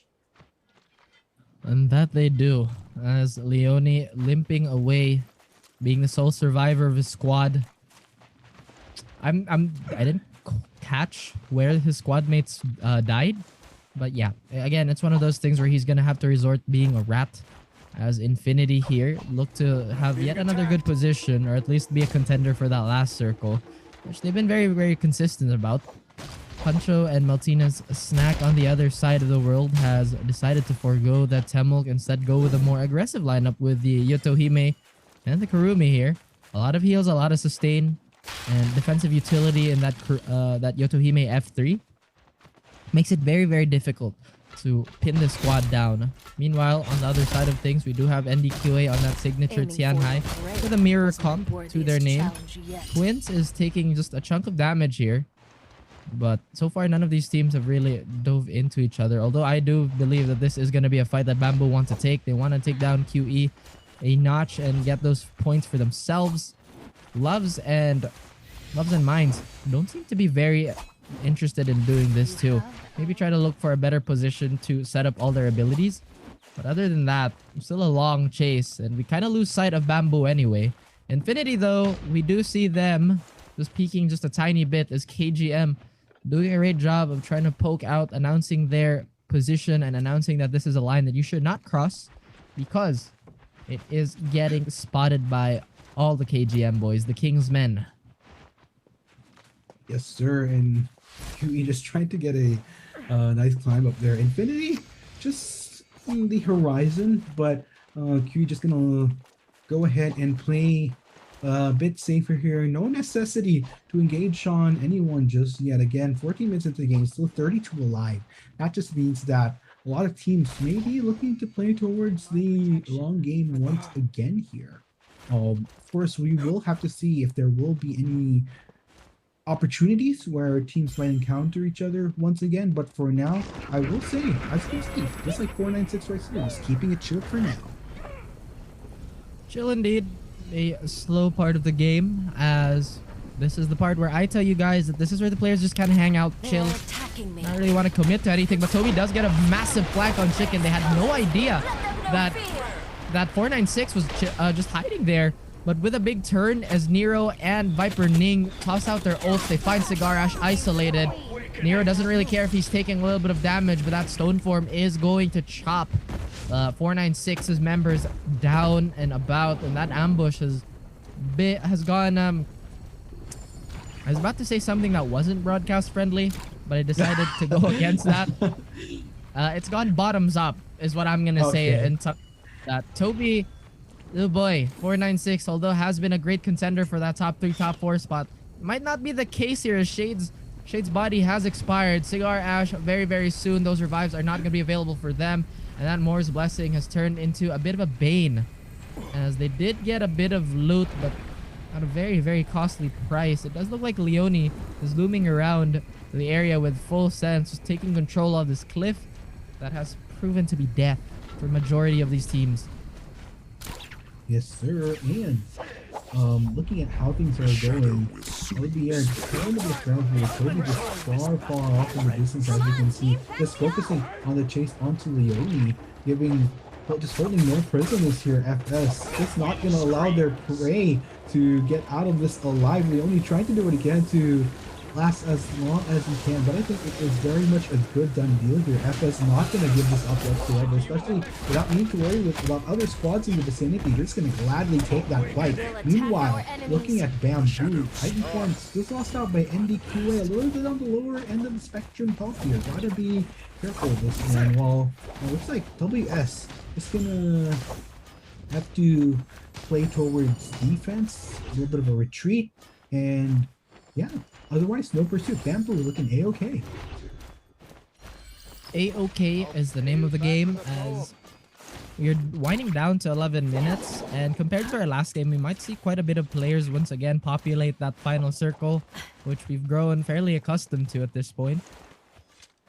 Nero and the rest of Impunity fairly happy with their loot, but they are gonna look to upgrade, as they are mostly running blues, if I'm not mistaken, barring Simpson, which is not the greatest deal when it comes to all those fights where it comes down to nanometers.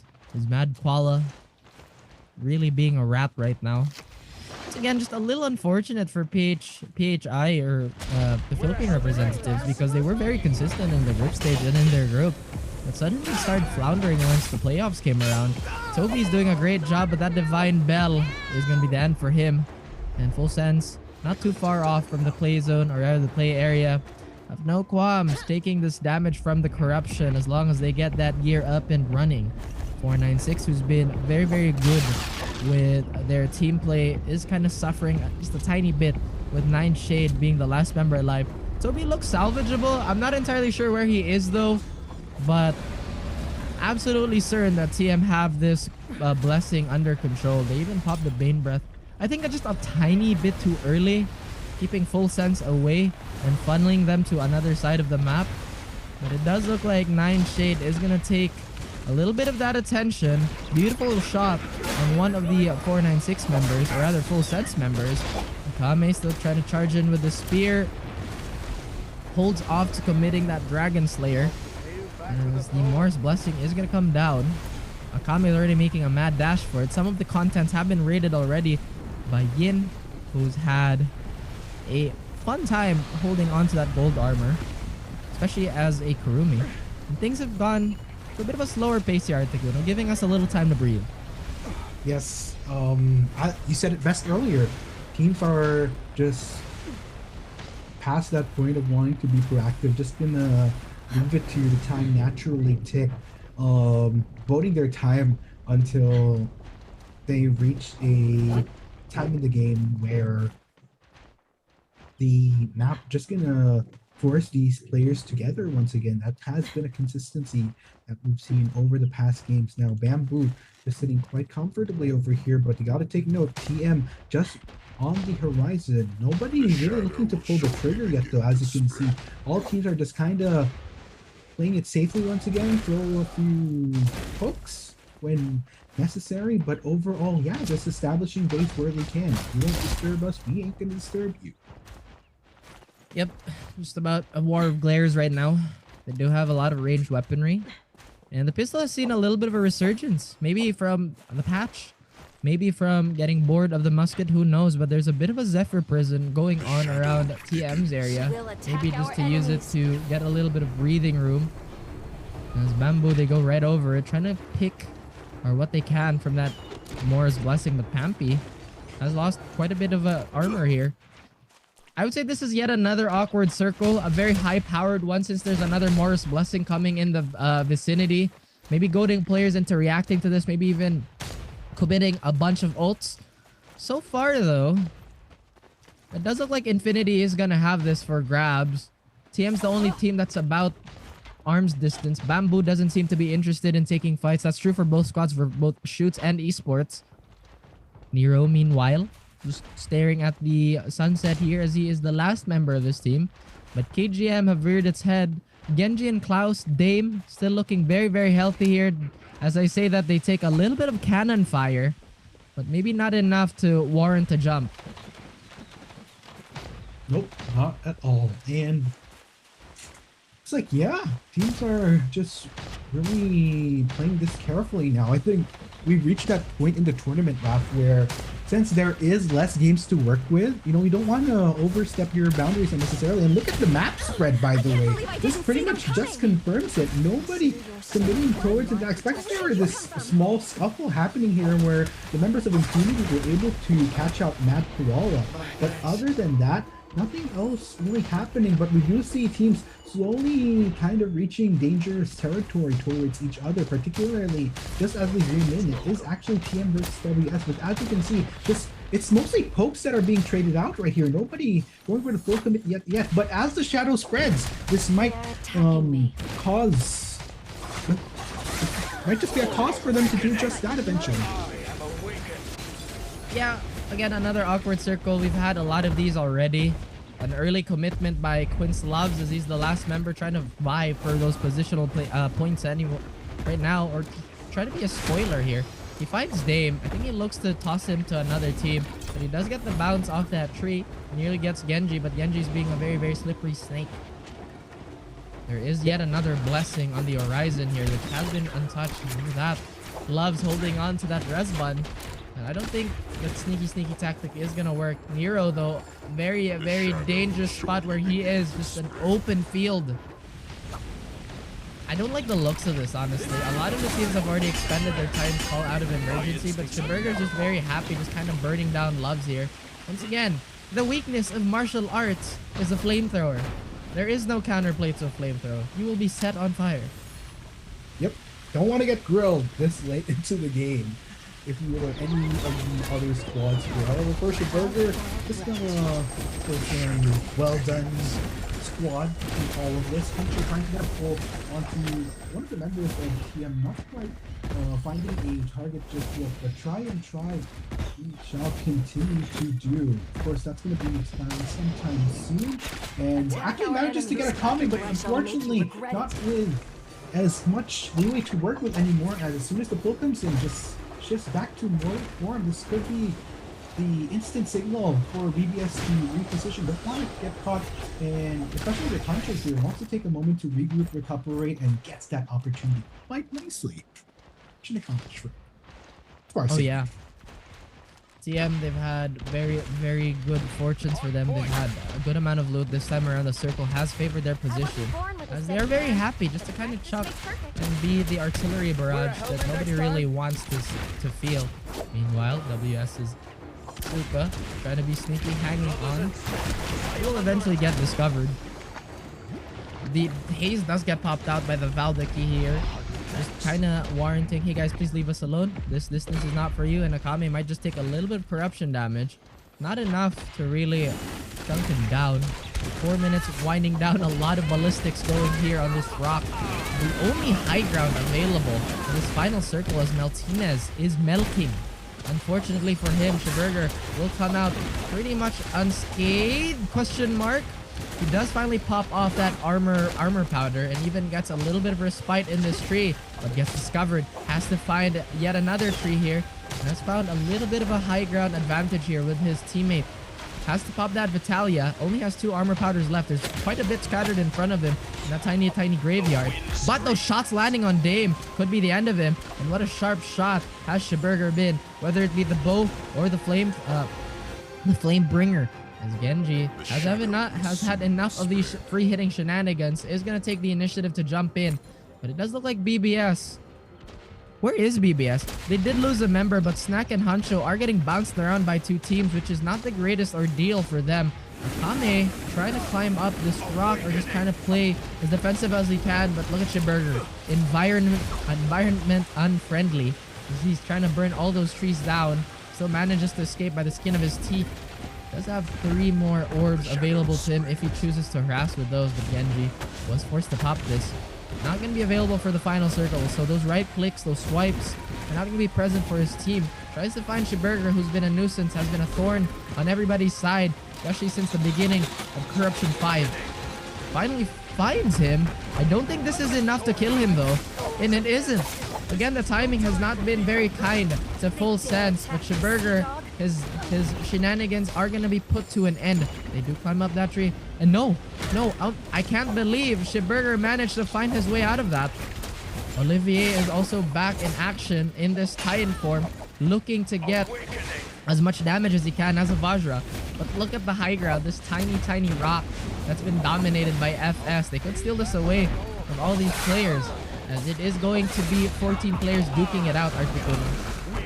Yes, so ring 14 players left, and less than 2 minutes into this game round, this corruption is going to start to spread onto them. They do have a little bit of a minute to spare to, well, I wouldn't say breathe, because you don't really have a moment to breathe. Sure, you have a minute away from the next corruption to completely engulf you, but then again, it's just a massive full-on brawl between all of these squads right now. Now, Hancho trying to get a moment to breathe here, but unfortunately going to get pulled in by Suka, I believe. Suka, yes, and Suka going to try to look for more pulls right here. Just so many targets easily within grasp, and like, as far as targets go, that's going to be members of BBS. They'll be taken down double, in fact, now on a quadra kill. Just so much damage being built by this madman. Suka just getting the full benefit of this ultimate towards the end, but still take note. 8 members left. Just going to go back down into normal form. Can we try to seek out more? The fight is still breaking out.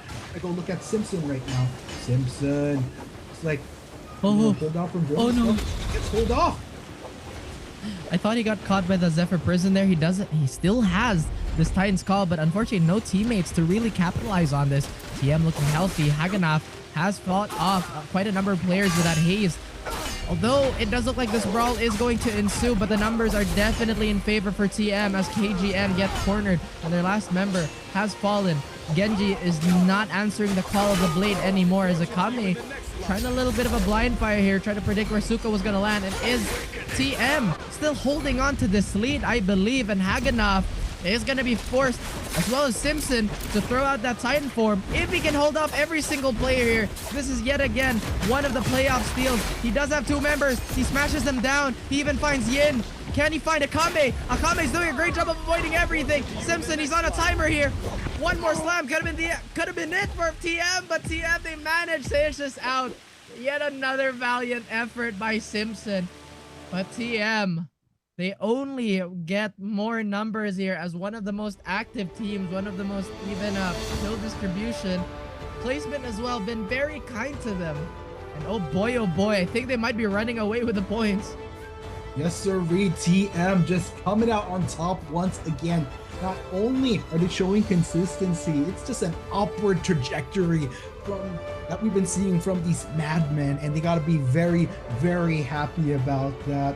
While rest of the teams, we've reached a point where, again, hefty numbers that we saw towards the end, just so much chaos. But I would have thought, just consistently proving to be key from this team. A lot of highlights from them as well, not to mention. So I'm honestly speechless at this point. At this rate, if they could keep this up, they could very well easily cement themselves in that top 3. Should nothing particularly as long as they keep it up, basically. I'm not gonna make any predictions anymore of the scoreboard because that has really bitten me in the behind. But we have lovely people at League Ops who's been doing such a great job of keeping track for everything, making it such an easy job for everybody to keep up with the tournament as well. And TM, they did come out, or rather enter this game with 30 points ahead. I think they had 14 kills coming into this one, multiplied by 1.6 plus 5 replacement points.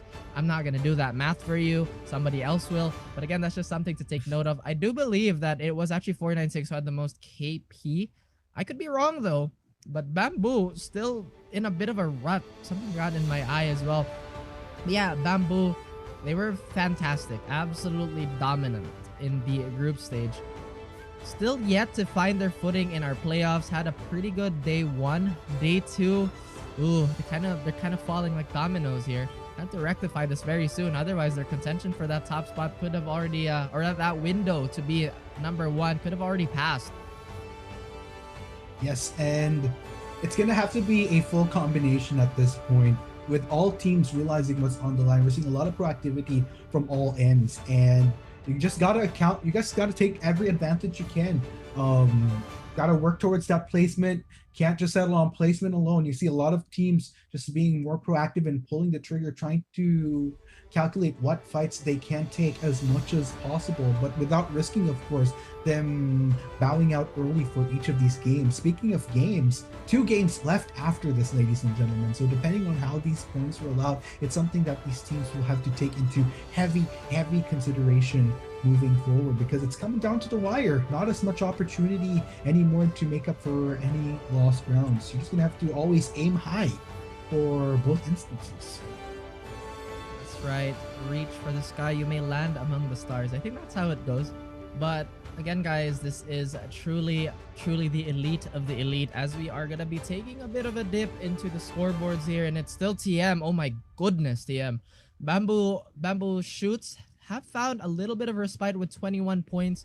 Warrior Shield as well with Full Sense with 19.2, 496 with 12.6, Impunity with 11, Kingsmen with 9, and Quince with 8.8.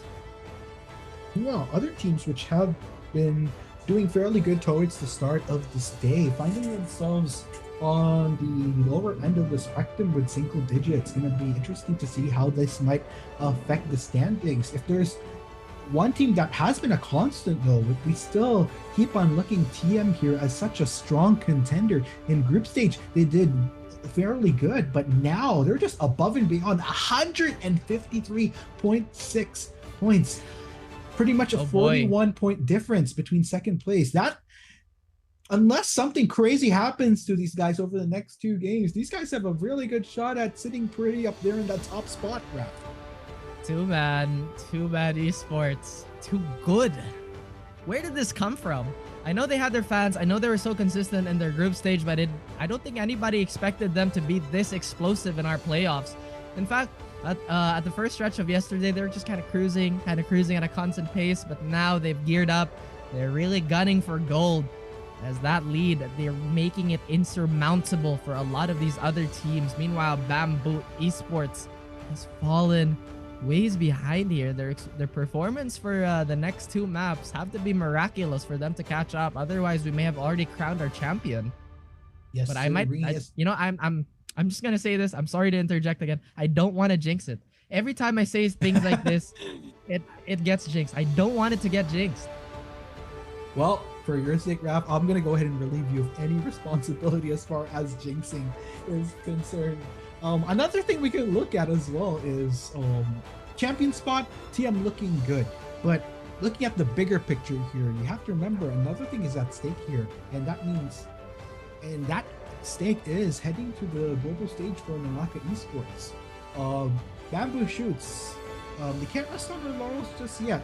7-point difference between them and Quins, but even more so for Quins. Definitely a team that has to keep on going strong. 2-point difference between them and the 4th and 5th spot. But you know what, folks? Let's go ahead and check out the highlights to see how that all went down. And when we come back, it's to be game number 4 again. It's coming down to the wire right here at the Naraka Winter Invitational. I'll catch you guys in a bit.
Glory may seem lost in the dust.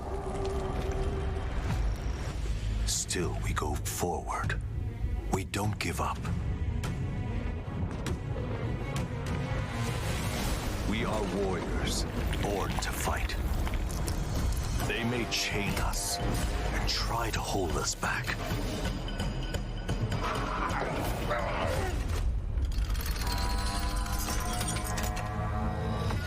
But what is in our hearts must be free.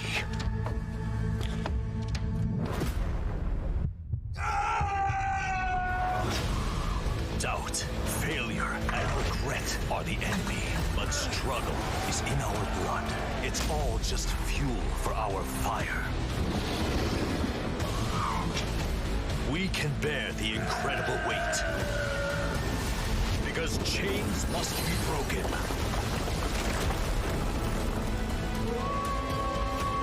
and glory comes to those who are free.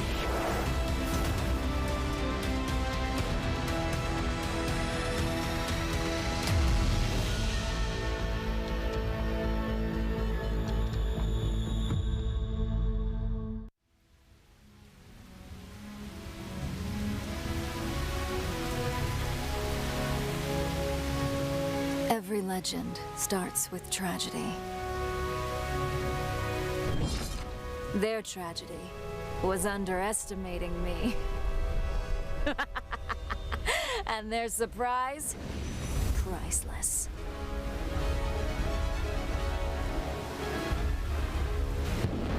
Because my father wasn't protecting me. He was protecting the world from me. Because the sea is my brother, the wind, my sister. And this wench is your captain. Captain Valda Twee. Got a problem with that?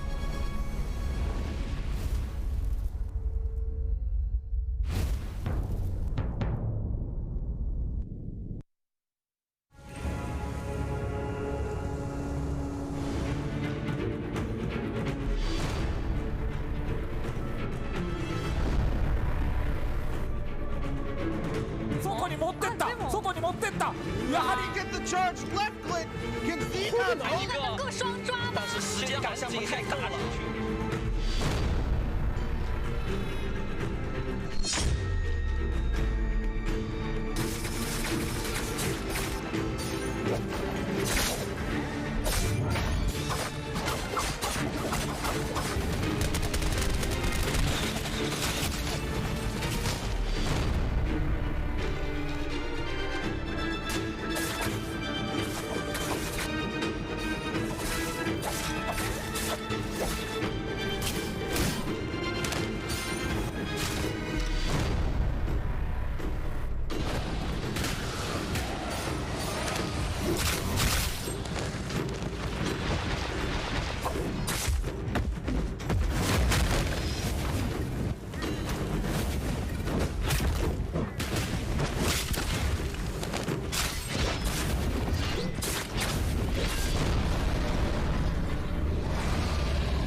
They took my eyes for our god.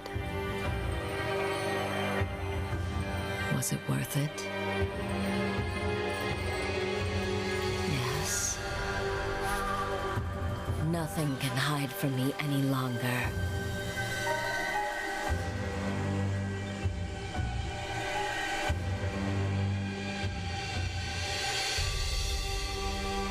I now know I was merely a tool to my mother.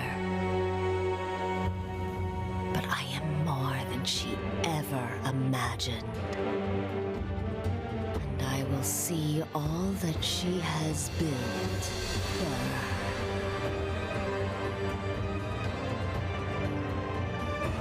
I am Viper Ning, the Crimson Knight.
oh my, what a day it has been so far, ladies and gents. But it's only going to get all the more interesting as we head into what is Game 4 of the Naraka Winter Invitational right here at Top Clans 2021. We're going to be your casters once again.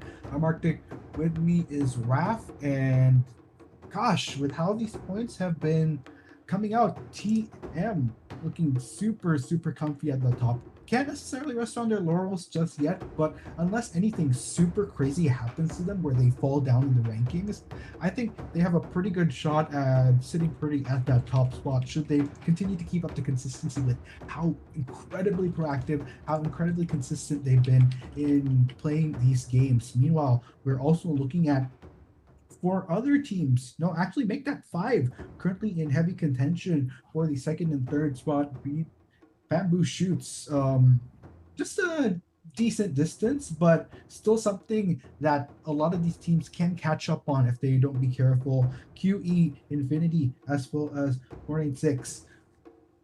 That is definitely something you guys might want to keep your eyes on.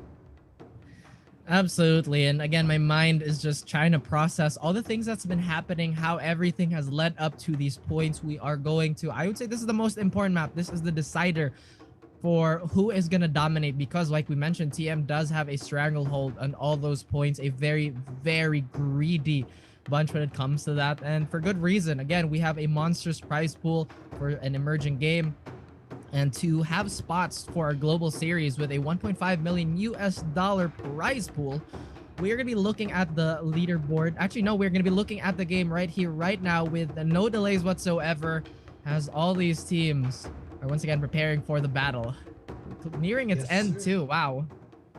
Imagine that, Raph. 5 days of intense Naraka esports action minutes come down to this. 16 teams and 6 teams, I would say. Total of 6 teams still looking...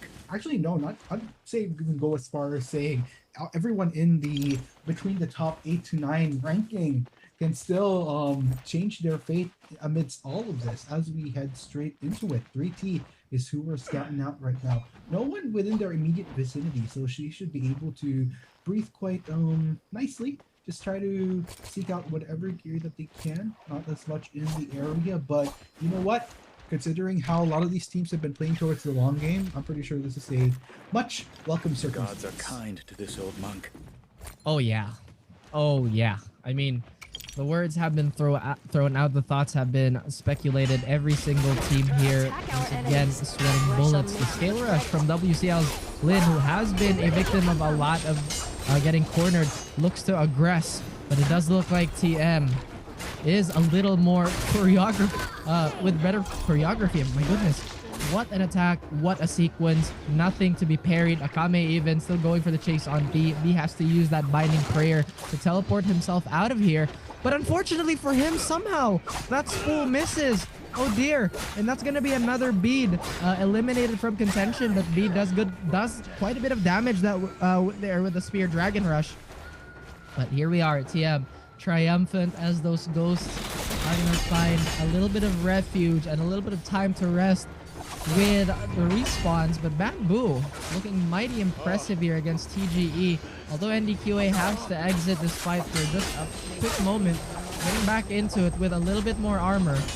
But no spells available for him. He does find Rip 113, but gets caught in the mix.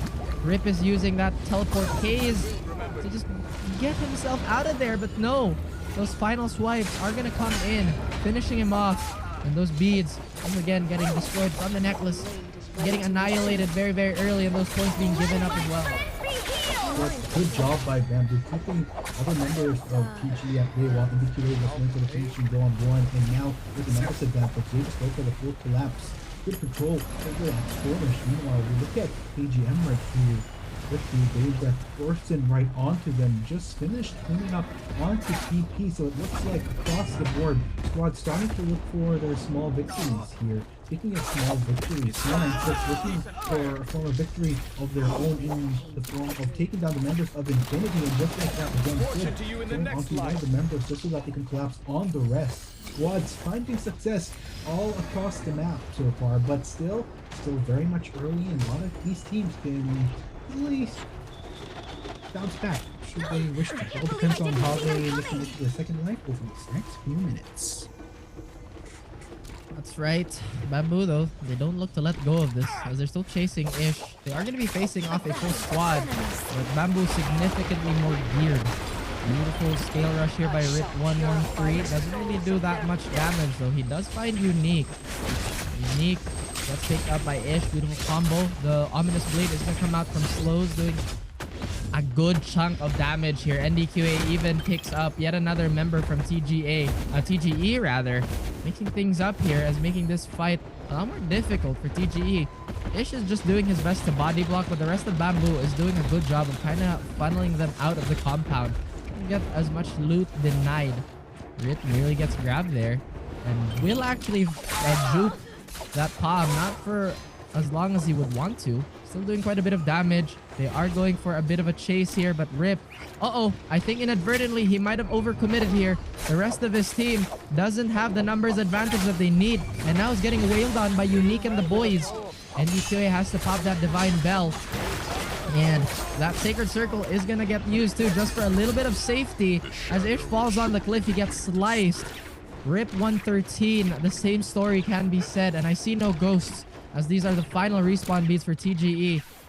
This is not a good look for them, as Bamboo, although they were very points hungry, now they could be satiated just until they find yet another team to pounce on. Yeah, I gotta be very happy if you're a member of Bamboo, but it's like, not just yet, no room to breathe, as Impunity just ready to follow up and pick up the position where TGE left off. Now, meanwhile, that's gonna be a nice hold that they get onto NDQ. He just gets him full stop, tries to put some damage onto him. And also get a stun. That's just a full-on collapse. No way NDQA could have responded in that instance, and Bamboo, unfortunately, just not getting the benefit of the breather. But for Slows and Unique, gonna have to sacrifice their comrade while they kind of run for the hills here. But Simpson not gonna give up on them just yet. Gonna continue to grapple all the way through, but looks like these members of Bamboo proving to be very slippery. It's gonna be mission abort for Impunity for now, it seems. Just gonna content themselves with that one takedown. Yep, that they have to settle for that, but still a pretty decent pickup for them. Impunity, they are still rolling as a full squad here. So far, I don't think anybody's in their vicinity here, but typically this is a hot spot for a lot of the fights, as the Onyx Dwelling does have a shop in the middle of it as of the moment. It doesn't seem to be a point of interest for a lot of these players, as PH1, who has been kind of struggling, has to find a little bit more consistency and maybe get hot in this series, because 2 maps, 50 points might not do them too well, but at least it will bolster their position. Klaus, meanwhile, on the other hand, trying to fend off these would-be PH1 attackers. Very, very ravenous at this point. And they did manage to ward off that bounty that was on one of their players. And it does look like they are going to be engaging once more at Articuno. I can't believe this aggression still hasn't toned down yet. The fire is still burning. Very, very hot. Yes, I mean, you can't really blame some of these teams that, especially when they want to try to catch up on points. I mean, okay, let's look at it this way.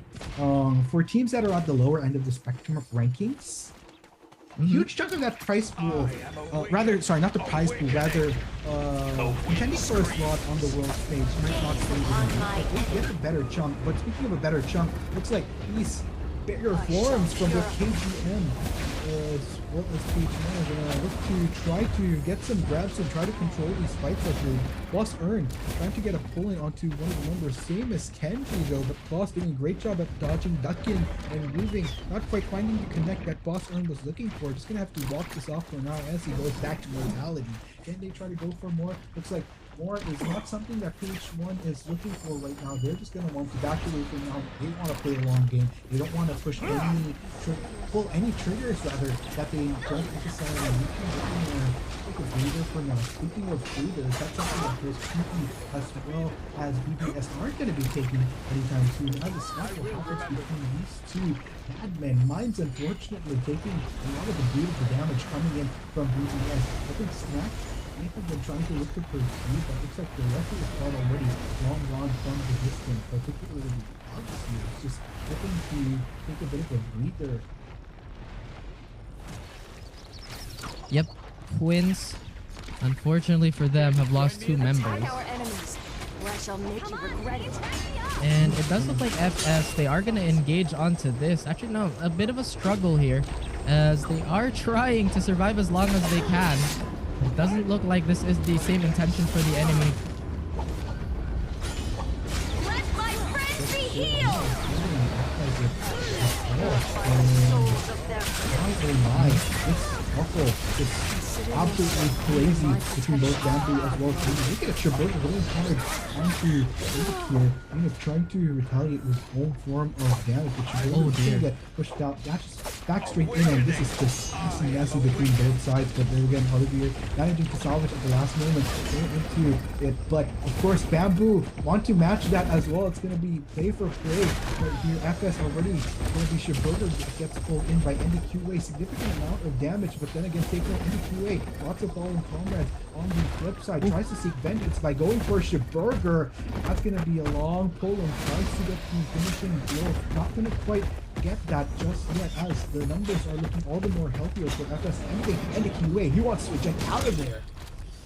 Oh man, again, with this happening, although we don't see them on screen, TM, as long as they can make it to that final circle and they survive a good amount of time, I think they may have secured this in the bag. But again, I don't want to jinx it. It does look like FS are still in this. Olivier has to take a little bit of time and a little bit of respite to heal up. 4962 still in the running, and Toby is just taking everything away from Taiza here. But yeah, that's pretty much the story. As long if they can't knock down TM, the rest of the leaderboard, or rather the rest of the teams, are going to have so many problems. Although the consolation prize is the top 3 will secure a spot at that global series, we still have a very sizable prize pool here, as Impunity will find 3T. Chunko has to expend that Divine Bell just to keep himself alive, but the silence is not going to allow him to do anything anymore. As Impunity, they take yet on another victim and loot yet another corpse. 3T still reeling, still hurting. And Phantom and Infinity as well, looking for more people to harvest. KGM's right around the corner too, Articuno. So that could be their next potential target. But it does look like Perry Party's Juno is a little disjointed from his team. But the rest are here very, very much in time. And it appears it's actually Toby who has found himself to be in a position where he does not want to be in. That's a position of collapse and of corruption. Makes it for easy kill for people, but they want to get out soon. They're not on the best end of the spectrum as far as it, but they should be fine, in which case, I mean, there are no imminent threats within the vicinity, so they could just easily loot and go back into safety just fine, breathe a bit. But yeah, look at this though. Rainman as well as Yilbogger. Juno-san, managing to last this far along out. Rainman as well has some hefty armor to deal with. PP on a nice track here, but sneaky QE Simpson, just not aware of this at all. The shadow will shortly begin Dude, to he spread. isn't. But look at this. Yeah. In which case, looking at the players from Impunity, they're just kind of roaming around the area, totally unaware of QE's presence. Now, big question is whether or not QE is going to want to pull the trigger or not here. Oh my gosh.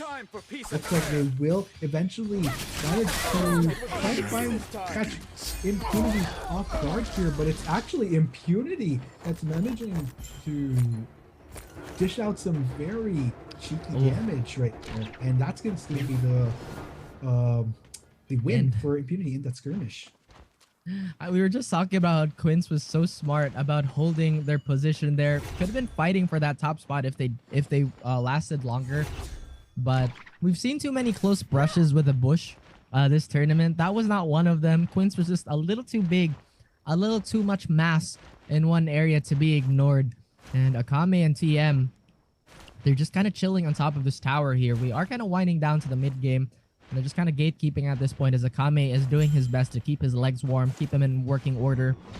Again, look at this. They have all the utility and all the armor, all the weapons in the world to just kind of chill. I think they can smell that W for the tournament. Meanwhile, Impunity, although they can't smell that W as much as TM, they are sensing a little bit of danger here as the bamboo shoots They are going to be jumping into this fight. Hancho's trying to scale this wall the best of his ability.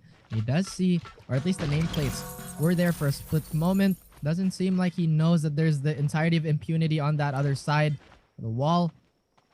And it does look like they are going to go around to survey the area first, see if there are any teams that could potentially strangle them out of their position. It does look like they are interested in taking the Bane Breaths. They'd have enough money for that. Maybe even going for additional Soul Jades, which I'll only have to assume that they're going to get lucky with.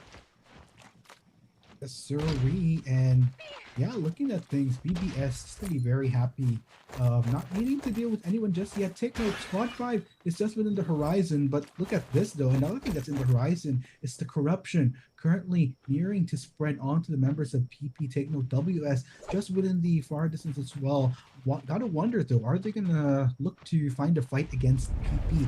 They are just covering as much ground as they can whilst trying to play around the edge of this corruption. Looks like they might eventually lead into a scuffle against PP, already starting to throw some poke damage. This playing too ranged right now. No full commits just yet. PP, they will try to respond to this. But it's like, as far as responses go, you can try to trade a few hits, but no full commits. But, oh, Rain Man. A little bit unfortunate there. Gets sandwiched a bit from all that range damage, but luckily manages to get out just fine. Gets quite a number of hits on armor, but you know what? All small and slow. That's right. Still has a healthy amount of armor powder too. So 2 armor powders being expended. As long as he's alive, it's not going to bother him too much here. 13 minutes winding down as we still have 33 players, surprisingly. I think this is the most we've seen at the 13-minute mark. Usually it's at 28. At the very, I think the lowest we had was like, what, around 11, which was a super, super fast game a few days ago. And here we are now. Olivier still kind of surveying the area. I think they're kind of hungry on Vitalia's right now because looking at Olivier alone, he only has 1. Does have a good amount of spools for mobility. Has Parry Party. They're just sitting pretty here in the middle of Selstra's like, you know what? Yeah, we're good. We're just going to wait it out until the final circle. I mean, that is an option. They have been pretty proactive towards the start. Speaking of proactivity, we have 496 currently in a scuffle against FS. The Burger just taking the boost damage, but Olivier are going to try to flip things around against the otherwise very, very aggressive 496. 496, though, realizing that they want to try to keep it cool for now. Lots of structure to work with just to deny Olivier from getting the max benefit of his form. And still, looks like FS, in which case they're just going to say, you know what? We're going to use this opportunity of 496 taking cover for us to bow out. And that they do with great success. Look at this though, 496 still in pursuit though. You're like, you know what? You go back to your form, we're just gonna go ahead and chase you right down. And 496 is gonna gladly bring that fight constantly. FS, are they gonna continue to try to back away though? Because Toby, it looks like he has plans of his own to try to kill any of the members of FS that he can, and that he will. Look at that, Toby taking this full barrage of wrath of coming in from 496. He will be the first to fall. Can they go for more though? They try to get a pull onto the rest of the fleeing members of FS, but it looks like for both Burger as well as Paralyzing, their commitment as of the moment is to just make sure they get to safety. And for now, 496, they will have a little bit of breathing room to try to loot out, but look at this FS. Are they going to try to look to do it once again though? Looks like they have no choice but to do just that, as Burger's comrade is going to get fully collapsed on the members of 496. Burger tries to salvage the fight, but unfortunately, Paralyzing already finds himself down. That's right. And beautiful, beautiful Valdaki ult there to keep things super, super interesting and super safe for 496. They definitely have a lot of control over this Morris Blessing that's just right around the corner. None of the other teams have really discovered this as well, as KGM, TM, and are fairly occupied with each other again. Genji does look like he is going to bow out as he sees that there's too many players here. Or at least too many players inside for him to actually wail on. Makame already using that horizontal spam to just kind of gatekeep, telling people, please do not come through this door. It is going to hurt. It is going to suck. It's not going to help you in any way. KGM, they are amassing their forces at the gates of this tower. But we will be looking at that very, very soon, because we're going to be jumping to Parry Party here, who's a lot more survivable now compared to their last few maps. 10 minutes left and 30 players alive. This is going to be super messy. It does look like those numbers are going to get thinned out as those cannon fire is going to hit on that roof, forcing BBS to relinquish that spot. It does look like Perry Party, they're looking for a safe spot here. They're trying to find an avenue of safety, but it seems that Impunity and BBS have clogged all their rotations away. So they'll have to wait this out and play on the edge. Yes, sir. And oh my, 9 minutes, a little over 9 minutes left on the clock, and as we can see, teams are just looking to get into better positioning as this arena starts to close out on them. Dame, of course, just want to get some bursts onto him. Well, so we do see WS within the far off reaches. Big question is KGM gonna look for a fight? Looks like they're gonna want to take it easy. We still have 30 alive in this game, Raf, so it does look like if teams are gonna play towards safety again, we're gonna see some hefty numbers towards the last 5 minutes of the game. Yeah, and we usually kind of already know what it's like to see that many teams. It really comes down to holds onto their ults as much as they can. KGM doing a little bit of armor swapping here, trying to kill as many as they can, trying to rotate in the circle, trying to rotate in better spots. And this is one of the later Bane Breaths we see. It is going to dissipate very soon. So far, nobody has claimed that Moore's Blessing yet. And I'm pretty sure all these teams are gunning for it, as Juno-san is going to take a little bit of musket fire and a little bit of cannon fire just to mix things up. Has to kind of swing out, as there is also a team peppering them with pistols on the left here. They even get shot out of their spool, and that's unfortunate. Their armor is almost non-existent at this point, at least for Juno-san. Beautiful, timely Temuk ult just to keep them as safe as they can, as Boss Earn and the rest of PH1 are on top of that height, trying to catch out anybody at this point, really. But it does look like the igniting rounds from that cannonball is doing so much work. Impunity not having the greatest of positions here, as they're getting shot from everywhere. Forced to play half wall here, but Nero gets chugged down. Narrow miss on that musket, but Simpson is taking the brunt of all this damage. Now Nero and the rest of Impunity, they have to make a choice. They have to choose somewhere else to hold up. Somewhere where they don't get annihilated by this ballista. And Gao TV Infinity, they are kind of suffering their losses here. No more repair kits, so that's going to be unusable for now. They're still going to hold on to this tower because it's still right within the circle. But it does look like it's going to be B rearming this bad boy, looking for any victim whatsoever. They're still kind of hovering around. 7 minutes left. They still have 28 players. Yet another hefty amount of players, as Koala is going to be forced to burn that armor powder. And oh my goodness, this is actually a great time for WCL to jump. B was thinking about it, but instead he stays close to the hive. They're rearming it once more, and they see a bunch of players. They have second thoughts though. I think they want to use these ballista shots to finish instead of harass. I think that's a good call here, because both Titans have been expended. They do fire a warning shot. The detox from the Zephyr prison is going to come out, removing all that fire damage. But Hagenov, how long is he destined for this world? Beautiful haze just to eliminate the Okizeme options. He's going to run away. WS, they survive for yet another moment. But Dame, not in a good spot, Theo. Oh, not at all. And for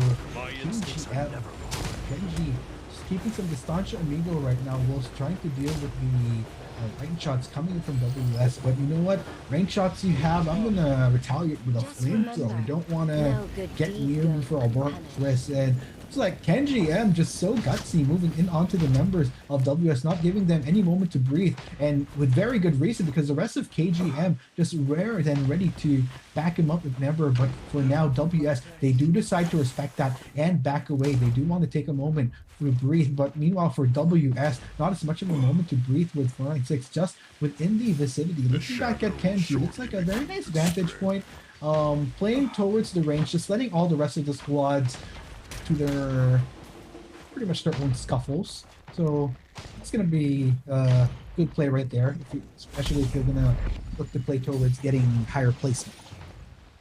Absolutely. Toby is kind of hiding still on top of this pagoda, but again, no dice. WS does get hit by the crippling arrow. No follow-up. They have to consider where they have to move though, because it does look like there are two bows that have crippling arrows. And those Soul Jades, they're gonna be very, very irritating once they try to use that mobility to rotate in. Toby's gonna take a little bit of corruption damage here. Still kind of confused what routing he wants to take. But he has finally found a little bit of footing and a little bit of a hold in that corner of the house. As the Flame Bringer is going to be on Genji. Anybody caught within 5 feet of him is going to be burnt to a crisp as PH1. The struggles continue. Akame is trying to find a long-range snipe. But no dice. As nobody's really rearing their heads. No overextensions. That's going to be another good moment. For another few minutes that his rage bar isn't going to be filled up for that ulti. No Bogart. Oh dear. I think that's Parry Party out of contention now, as their rat has been discovered. But Genji doesn't have enough ammunition on this Flame Burner.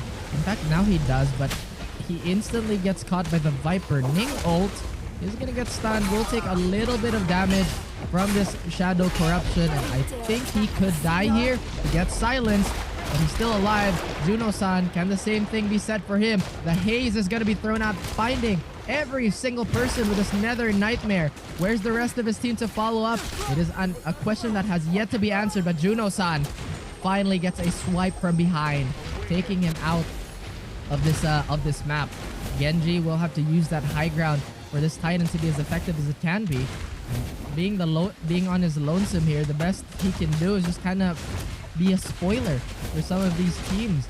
Meanwhile, looking at Infinity and TM, looking very, very healthy, but Gao is going to get tossed into the shade here, or the shadow, and it might get tossed into another team. Haganov still holding on to this Nether Nightmare, but Genji has other plans. He still really wants to displace as many people as he can. Not much of a choice here, but he does find that rooftop to heal up. And this nice position at the bridge by TM. Anybody to try to contest them is going to get peppered down for sure. Suka and WS, they are a bit of a corner here. I think 5-1 has a little bit of time left for him to be revived. But with a Flamebringer on Suka here, nothing can be done. Has been reduced to his mortal form. The Greatsword will be enough to chop him in half and bifurcate him. And we are looking at so many of these teams. 18 alive with 3 minutes left. Look at this riot that we are going to be witnessing at the very final circle here. Still being a lot of shots being thrown out here. WCL not looking too healthy.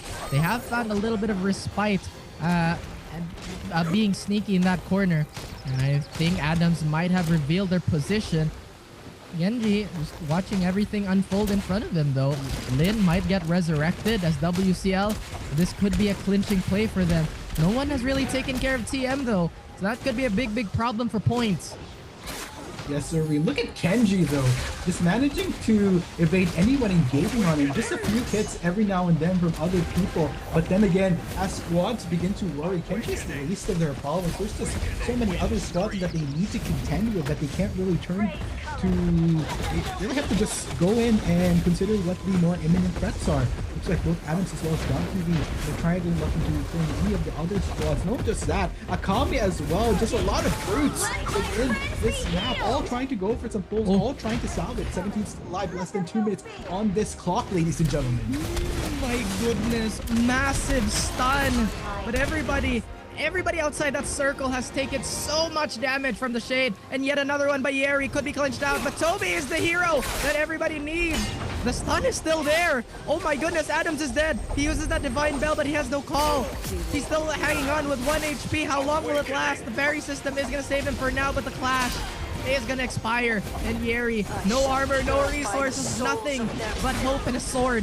He's gonna fight in this land of giants. Nearly gets grabbed by Huncho. BBS, they look far more impressive now than they ever did, as they are taking names and taking people, every single one of them. Lin with the last resort ominous blade is gonna get denied of anything whatsoever. And no wall is gonna save them from this mashup. Nobody's gonna die from it though. I'm not entirely sure where TM are, but Infinity, they are getting peppered down and getting cornered by BBS. The last circle is here, and TM, they finally show their heads. They play their cards. No ults whatsoever on their side except the Sacred Circle that could clutch them out. This cannon fire has been unanswered. This is potentially yet another win for them. But there is somebody here that is trying to knock him down, and that's going to be Hancho. But Hancho gets tossed back into the fray. The meat grinder, the final circle right under this tree. Usually you find solace, but instead you find slicing and violence. Everybody is just devolving into left-clicking machines. And the right clicks are going to come out. Akame lands a beautiful parry. Does get that gold focus, but gets knocked out anyway.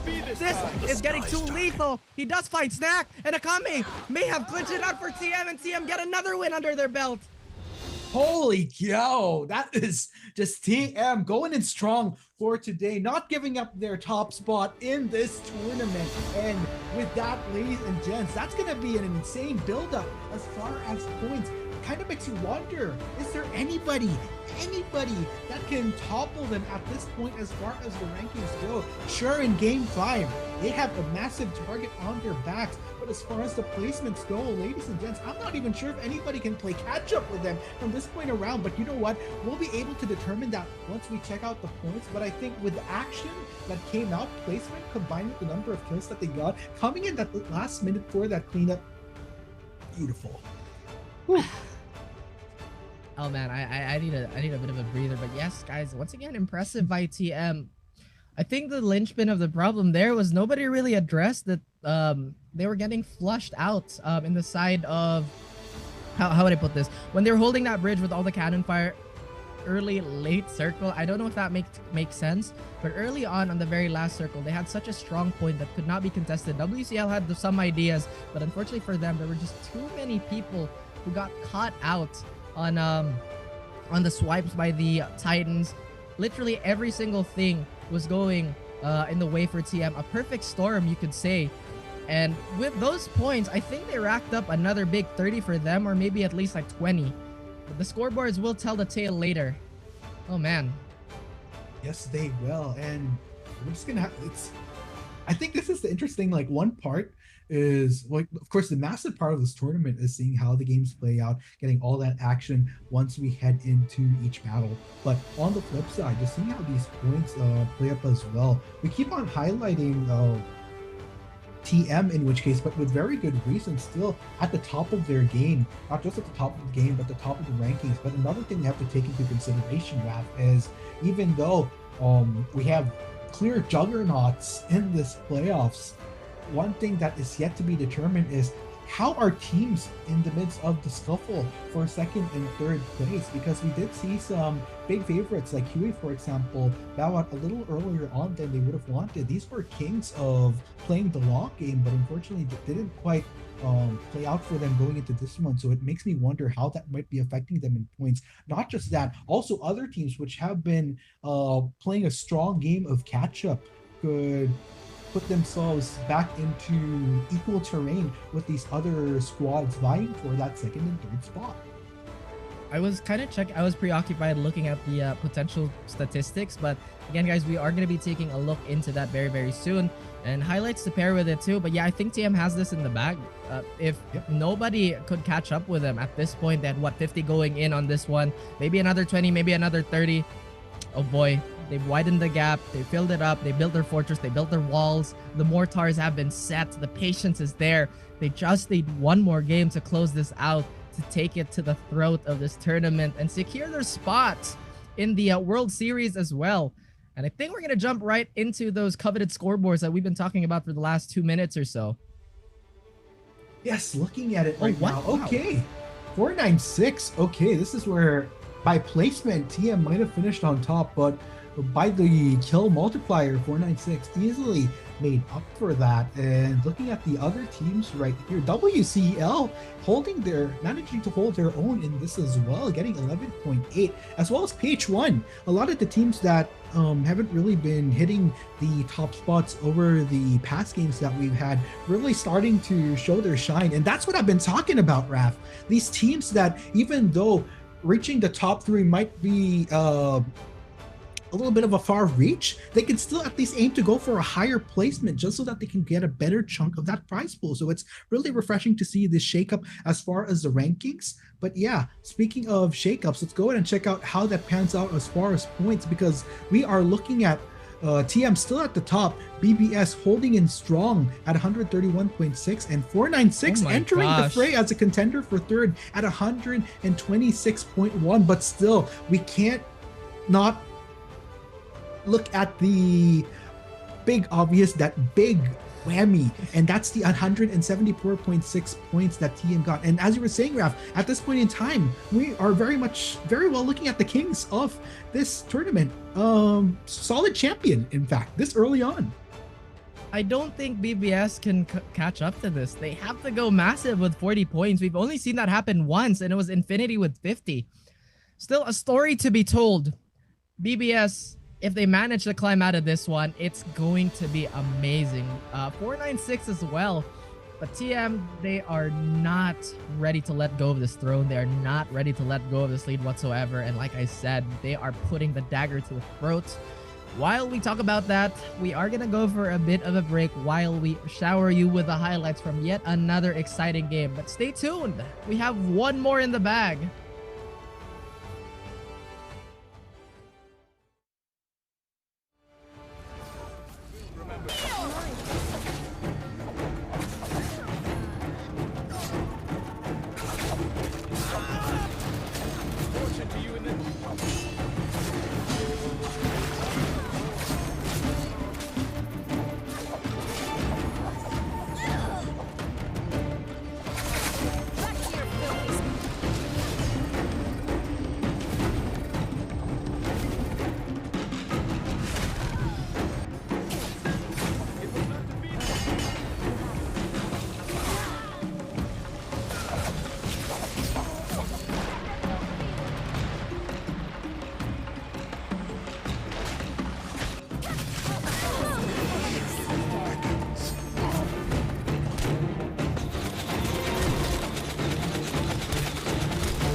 Our glory may seem lost in the dust.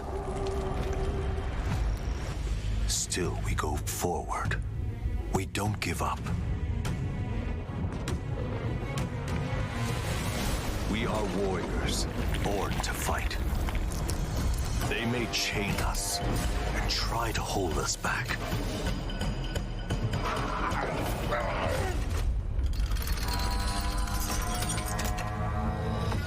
But what is in our hearts must be free.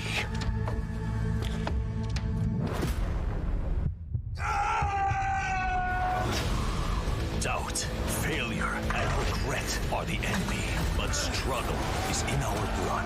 It's all just fuel for our fire.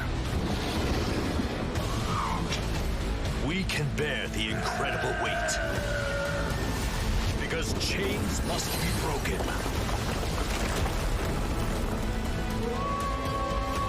And glory comes to those who are free.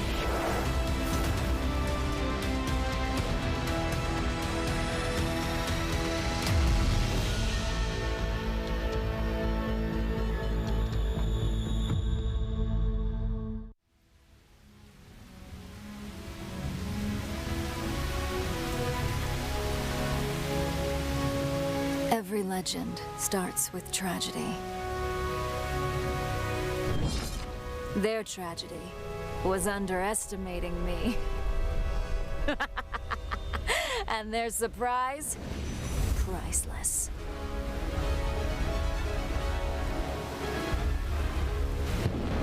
Because my father wasn't protecting me. He was protecting the world from me. Because the sea is my brother, the wind, my sister. And this wench is your captain. Captain Volda Twee. Got a problem with that?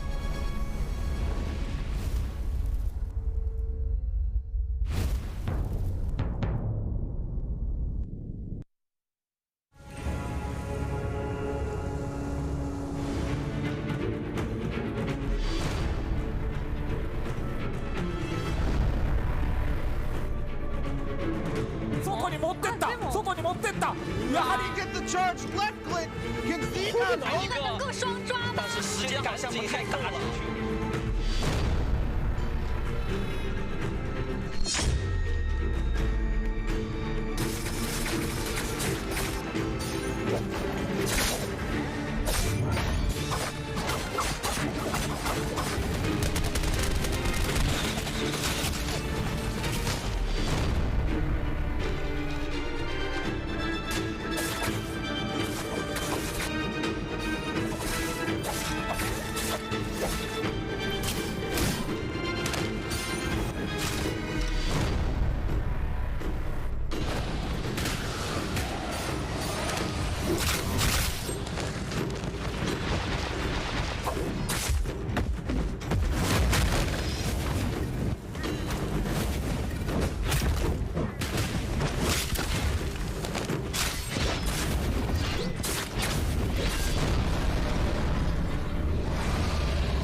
took my eyes for our god.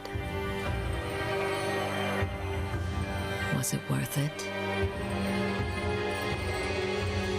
Yes. Nothing can hide from me any longer.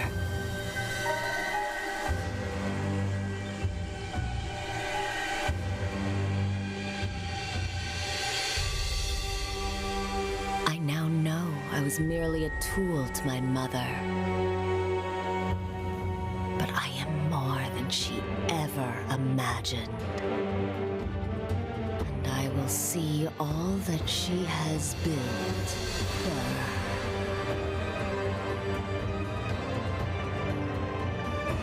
I am Viper Ning, the Crimson Knight.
oh my, it has come down to this, ladies and gents. Welcome to the 5th and final game of our playoffs right here at the Naraka Winter Invitational at Top Clans 2021. And it's been a long journey for a lot of these teams, especially for you guys in the audience watching each of your favorite squads progress throughout this tournament. But ultimately, only one can be our champion. Not only that, only 3 can proceed to the world stage. Which team will it be? We have a clear top 1 on our hands right now, but the question lies, can any of the teams below the 3rd spot bounce into potentially putting themselves into the top 3 at this last moment? We'll have to find out. It is make or break for these squads, folks. We are going to be your casters through all of that. I'm Arctic. With me is Raf. Raf, especially for you, man. 5 days of Naraka Esports. How are you feeling now that we're actually finally reaching our epic conclusion, my man?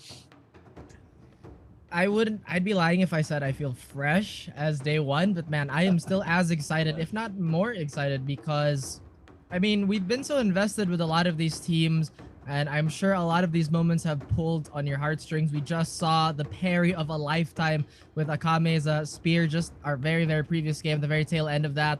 So yes, how am I feeling? I am still very much excited, a little worse for wear, but definitely has not hampered my my expectations or maybe even newfound love for this game and this series. But we do have quite a bit ahead of us still with our final match, our closer, our decider.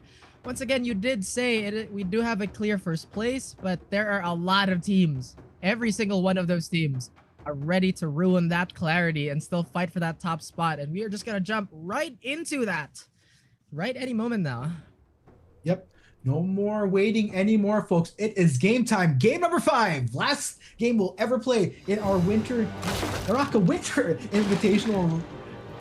Who is it gonna be, though? Who is gonna be our top 3? Already know one. Let's find out who the other 2 are gonna be. Fate is ultimately in the hands of our squads as we head into it.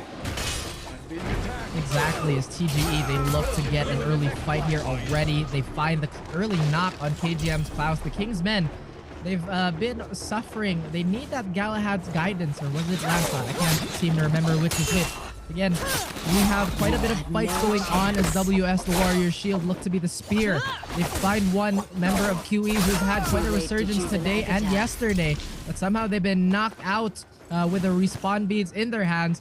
That is going to be 2 of them being eliminated. We still haven't seen the 3rd member, but as Genji might have to take on Mission Impossible here at the duel. 2 of these players could not guess the right mix-up on that blue focus and is now getting chased. But yet another team could be joining the fray here as EVOS, they are just hanging and looming around Shadow Dave Mine.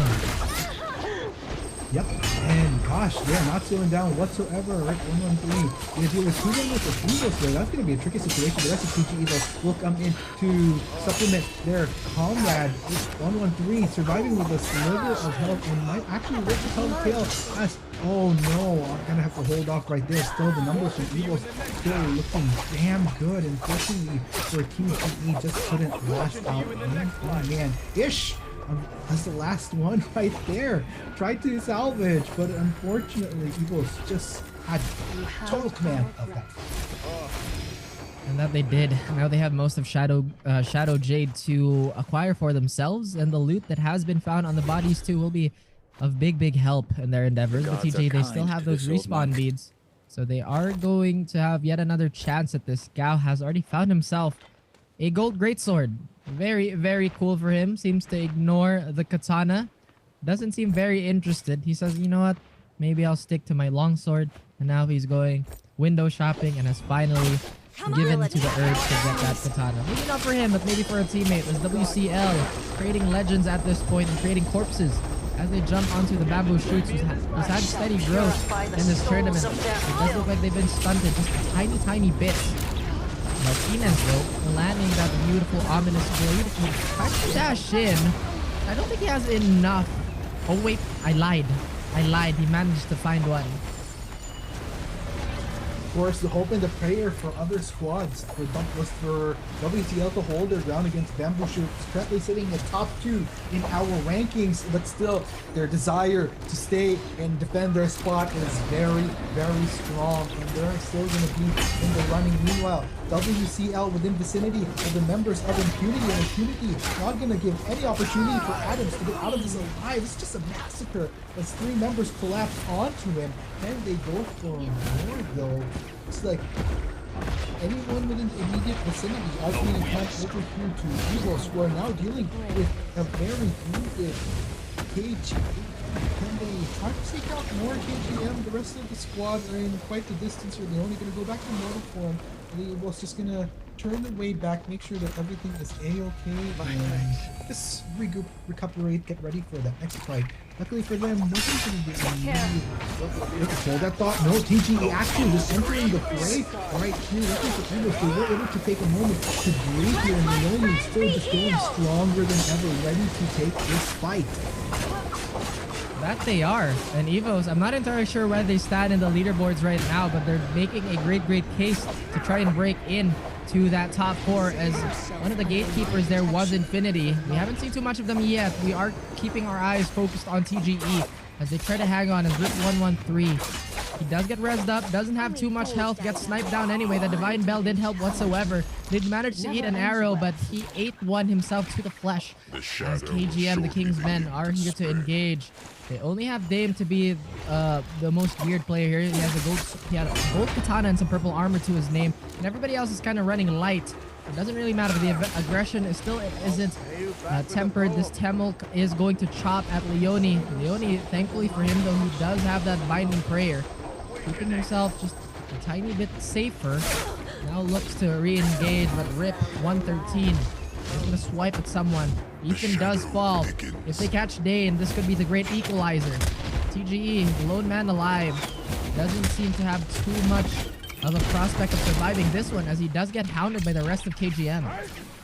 Yes, sir. And well, it's just gonna go straight in onto their next fight, and Leone has his sights on him, but KGM just gonna stick to stronger numbers here. Not gonna allow Evos to separate them just yet, and want to make sure that they contend with the fuller numbers here. But Evos just not slowing down at all. My goodness, look at that, definitely the numbers. KGM bit by bit, and Leone just right then and there gonna pop the for extra measure. Can you get a pull in onto anybody else? It's like, look towards the other members that were actually starting to veer in onto this fight between Evos and KGM. And he says, you know what? I'm gonna go ahead and bring you into the fight. No need to approach. I'll just volunteer it myself. Can he try to go for more here though? Looks like that won't be the case, but still, Evos getting quite the number of pickups here. And those are very crucial pickups as they still continue their onslaught. But 3T look to be the spoiler here. They are pretty fresh, barring Chunko, who has fallen. Klaus does have a tiny chance to be resurrected, as Chunko is biding his time on that resurrection altar. And he's right there. He's right back. 3T is in full force, albeit having white armor and a white weapon on their side. Doesn't really matter though, as they use their numbers to collapse on a disjointed Leone. Does manage to escape narrowly, but the Valdeki ult by Taiza is too good. Rival is going to take the brunt of this damage. Will get comboed by the spear as well, so that could be an instant down for him. But it's actually Leone to get finished off by Taiza. Although 3T came here a little undermanned, they managed to turn it on its head. And they even decimate. Wait a minute, what? Why did that do damage? That's interesting. But it doesn't matter. Rival's like, yes, I just never mind.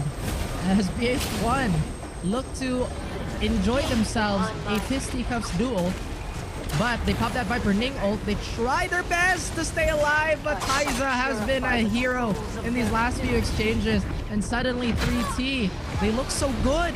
They look absolutely so good, as PH1 are the victim of 496's advances and their aggression. They finally get one up, as Cigar Ash is kind of bathing in this blue, or rather purple in this case. They seem to be fine though. The real winners here are 3T. With the amount of players they got for themselves, even though they lost Chunko, still kind of respectable, although they are getting finished off. And I can't believe Shade is going to expend ulti for this. Oh dear. 3T, you were winners for a time, but your 15 minutes of fame seems to have passed. Yes, and my goodness. We look towards 496 here, just looking to establish some distance already, not wanting in on the nitty-gritty of that fight. But speaking of 3T, in which case, low health, but also got to take note that corruption is spreading. Tanoshi getting a little bit of health back, and not only that, just going to make for an evasive maneuver, sprints in the far off distance, trying to flee away from any buddy that might be able to pursue. But speaking of people that might pursue, impunity not going to let him off that easily. Tanoshi just gets the full wrath of impunity's damage, and that's going to be the triple kill for Simpson. Can we potentially go for more where they do manage to latch onto Taisa though, but Taisa will try to hold strong, not going to go down without a fight, manages to get a bit of a hold there onto Simpson and continues to bring on some damage. And look at this, Taisa, luckily enough, managing to salvage Tanoshi here, so that's going to be a little bit of a breather for them in each case. And we have Taisa here, still taking a quick look at 3T. Unfortunately for them, Chunko is going to be lost to the spectator lobby here, but we are going to be looking at two more full teams, which are going to be sprints and going to be bamboo shoots the end as they try to duke this out. The Sacred Circle is going to pop, keeping them alive just a tiny bit. Love has to use the Titan form. Deltinas is here to equalize the field by expending that ominous blade and focusing down the once proud but now vulnerable Loves. Oh dear me, he does pop that Envy. How long is it gonna last though? Not long enough is the question, and it's not enough to dissuade Bamboo Shoots from aggressing on Mines. Mines, although somewhat unseen, they can feel his presence. They see that outline, they're greeting for it so hard. Meltina is kind of upset with how they kind of came out in that last few, or rather in the last few matches. They're swinging for the fences right now. Hancho looks to find Banks. The swipe is just a tiny bit delayed there. But again, the mobility in this game is not something to scoff at, as Quince is going to escape, but limping. That limp is going to leave a trail of blood that BBS are just so happy to follow, though. Banks did find a little bit of respite, but gets caught off even mid-grapple. Does have that F up.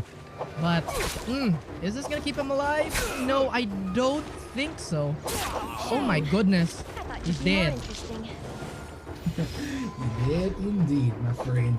But still, on the flip side, BBS gotta be very happy about their progress so far, for as someone that is trying to make sure that they hold on strong to their top two spot. They're making a very good transition from the early to mid, and should they continue to keep this up, they could very well be able to hang on to their top three spot. Just a little bit of a dance right there, but yeah, we're going to be turning our attention to this right here. Being pursued by FS. But they are spots here. They managed to pop off that 10-4. They even have Kunka trying to jump in. Olivier, very important member here, is about to get wailed on. Ooh, doesn't really land everything, but still manages to find that frag. But doing his best with that ominous blade. 5-1 narrowly escapes that as Leone was gunning for him. But look at this. I love the positioning choice by Warrior Shield here. He's kind of using as much height as they can, waiting for one of the members from EVOS to commit on one of their little huts here.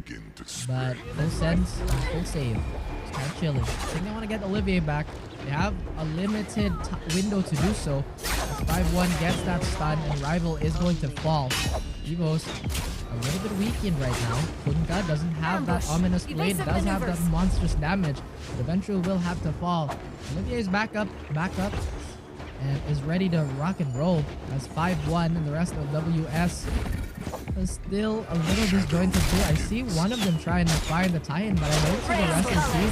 As FS, they stay within their nucleus. That Valdeki ult is going to catch absolutely no one. They do find Hagenap, and WS, once again, kind of getting divided and conquered. Yes, speaking of the division though, FS ought to be a bit more careful here. Would want to position themselves into safety eventually. EVO's just on the horizon, so especially given their position right now, they're going to need to try to distance themselves and regroup, which is going to do exactly that. You know, Leone just going to gladly take advantage of the opportunity. No further threats in the area. Going to revive their fallen comrade, and of course, we'll also take the opportunity to try to distance and recuperate. A little bit of a way to go, but you know what? They're going to be just fine. Just fine indeed, as our timer is winding down, folks. Can't believe this is the last 15 minutes of our Winter Invitational. That's been incredibly entertaining. It does look like Full Sense is still alive. Good thing that they did manage to pull Olivier out of that awkward position. Evos as well. They've managed to find a second life with Kunka and Rival sticking together as well as their third member, which would be something that we will take note of as Infinity are participating in a fight between Perry Party and Gao TV, getting absolutely mauled into a corner. Now Infinity have a wonderful numbers advantage that they are playing to absolute perfection. Bogart, although putting out that Zephyr Prison, still get shredded to bits. Oh my goodness, Infinity. They understand that they are a fringe team for that top 3 spot. They want that World Series spot. They want that juicy, what do you call this? Prize pool to be a chance to be taken. Yeah, I'm kind of jumbling my words here, but a lot of things are going on. 14 minutes left. They do have a Morris Blessing right around the corner. Doesn't seem like there's any other teams willing to contest this as well. Gao TV with all these gold weapons. If they did get gold armor, then that's just gonna bolster them even more so. Yes, sir. Infinity, meanwhile, trying to get some high ground right here. Nobody within the immediate vicinity, so that's just gonna give them a lot of room to breathe, a lot of room to scout, also a lot of room to get up camp. I love this. The action continues right here for TM and Akame. Absolutely beast right now, and it's like, let's try to go for more, just a little bit. I shall purify the souls of their We'll be filth. facing Evo, and there we go. Not gonna dilly-dally any further. Goes into full form, gets a grab almost instantly. Gonna be very happy about that. Gets a massive amount of damage onto Rival, and we're just decimating the numbers of Evos bit by bit. Akame, TM, you know, already at the top spot, but just gonna continue to assert their dominance as the kings of this invitational. That's right. That's right. Looking very, very impressive. But we finally see a Matari here, and it's on Mines. And a lot of Matari fans out there. If ever we do hit the solos, Mataris are going to be everywhere. So this could be a potential good break for all those people that are fed up with Matari. But Mines, this is where Matari is so strong. So incredibly strong in a 1v1. Leone loses that weapon, has nothing to block with. And I think Mines has done his job here. He is going to blink away. Doesn't use the the F2, interestingly enough. Leone has to find a little bit of respite here as he is going to respawn, or rather de-titan into somebody that's a little unarmed. And Mines, he's not letting him go for free. He's stalking him like a wasp. Very annoying. And Leone is just asking Mines to please leave me alone. Please leave me alone. Oh no, and I think Leone's dead. Yeah, that's dead. Oh, but he does manage to find a spear. Mines though, oh, this dueling. Oh, what a crucial whiff. But the follow-up is there. And Mines using that Atari power. Very interesting stuff. And for those people who are still tuning into the stream, tuning into the broadcast, that was one of our Naraka invitational codes. I don't remember what it was. Again, guys, I've said this many times, but it has been there. By now, you guys have claimed that. And it does look like Impunity's Chicken and Simpson are going to be a little more passive in this one because they have one missing member. Yes, indeed, good sir. Yes, indeed. And meanwhile, we're going to go ahead and shift over to WS. Currently sitting at the 9th spot. I love this part. It's still aimed to make up to climb the ladder before so another team that is actually in the running the raft is Infinity right here. Looks like they're currently in a scuffle against Bamboo. The souls of their He's gonna filth. go straight in, wanting to pull in the threat onto Bamboo, and there you go. Slows gets put in first off. Look at the follow-up damage coming in from Infinity. Slows does manage to survive a bit though, but still gets pulled in once again by Gao TV. This guy cannot catch a break, and unfortunately will be going down Infinity. They're continuing to scout out. Can they get any more Poland still? Looks like they're just gonna back away a bit. Not really to go to full engage just yet. NDQA is in his full form as well, and he is gonna try to pull in one of the members of Infinity, but unfortunately distance has been established. But looks like will he get NDQA? They want vengeance on the case. On the case indeed. As WS take another duel, and I love that there's so many 1v1s now. Oh, never mind. He's gonna get ganged up on. He's dead again. Oh my goodness, I jinxed that. I am so sorry, folks. I thought we were gonna see another 1v1. But the WS gang, hashtag drive-by, by the way, secures yet another point for them. Bamboo looking much healthier this time around. We have 10 minutes left. We do have a bit of a scuffle here. We do have a bit of a confrontation. And we're seeing main breath being tossed around the map as TM. I think they're just kind of backing away here smartly enough as they have. Oh my goodness, everybody just took so much damage from that Bane Breath burst. That is not fun at all for whoever caught that. NDQA is kind of feeling the pain from that one too. He does get healed up, but that armor is not going to recover itself. And this time around, look at TM. They're geared. They're juiced. It's going to be so hard to contest them. No more Bane Breath though to cover up their tracks for this yet another Morris blessing that they've been hoarding so well. And Mines. I think Mines is still on that. Atari doing well for playing like a rat. Ancho and the rest of BBS. Although we do have bigger problems in the form of PH1 that's about to get Sonic Boom to hell. Oh dear me, but Toby has taken a good amount of damage too. They couldn't get Boss Earn, and now he does have enough time to, well, turn into that Titan, but is stunned. Unfortunately for him, crucial seconds and crucial health is gonna get chipped away. Toby looks like he's about to die. He's trying to hobble away. Nope. That is going to be a very important loss for 496 as they try to collapse on PH1. But PH1, great salvage play here. Great turn. Using a lot of their ults and a lot of their resources to absolute perfection. A little bit of a masterclass too. Bamboo, they are at the edge of this Morris, this Blessing Circle. They want this one too. TM, I don't think they have to commit to any of these. But Mines, uh-oh. Beautiful triple grapple here, and is getting ganged up, but that Blink so strong. 5-1 already lighting up the shot. Can he find another one? Mines, he's running for his life. He's running for his life. Oh my goodness, and I think the Blink just comes off cooldown in 2 seconds. Oh, he's dead. Mines is dead, and Quince is gonna get knocked out of the final map. But look at that, the Blessing is very close. It does seem like it's Infinity's loop to take. WS, they try to find somewhere to perch, but it does look like Bamboo and PH1 are still exchanging blows. Taking cover with Bamboo. In the midst of things, they're going to try to close the gap between themselves as well as WS, looking to continue to take the fight, not wanting to allow WS any further advantages in this Sinker, though, looking very healthy along with the rest of the squad. Nobody quite going to play commitment, though. They're just kind of weighing in, especially taking care that there are a lot of squads that could eventually converge in this area.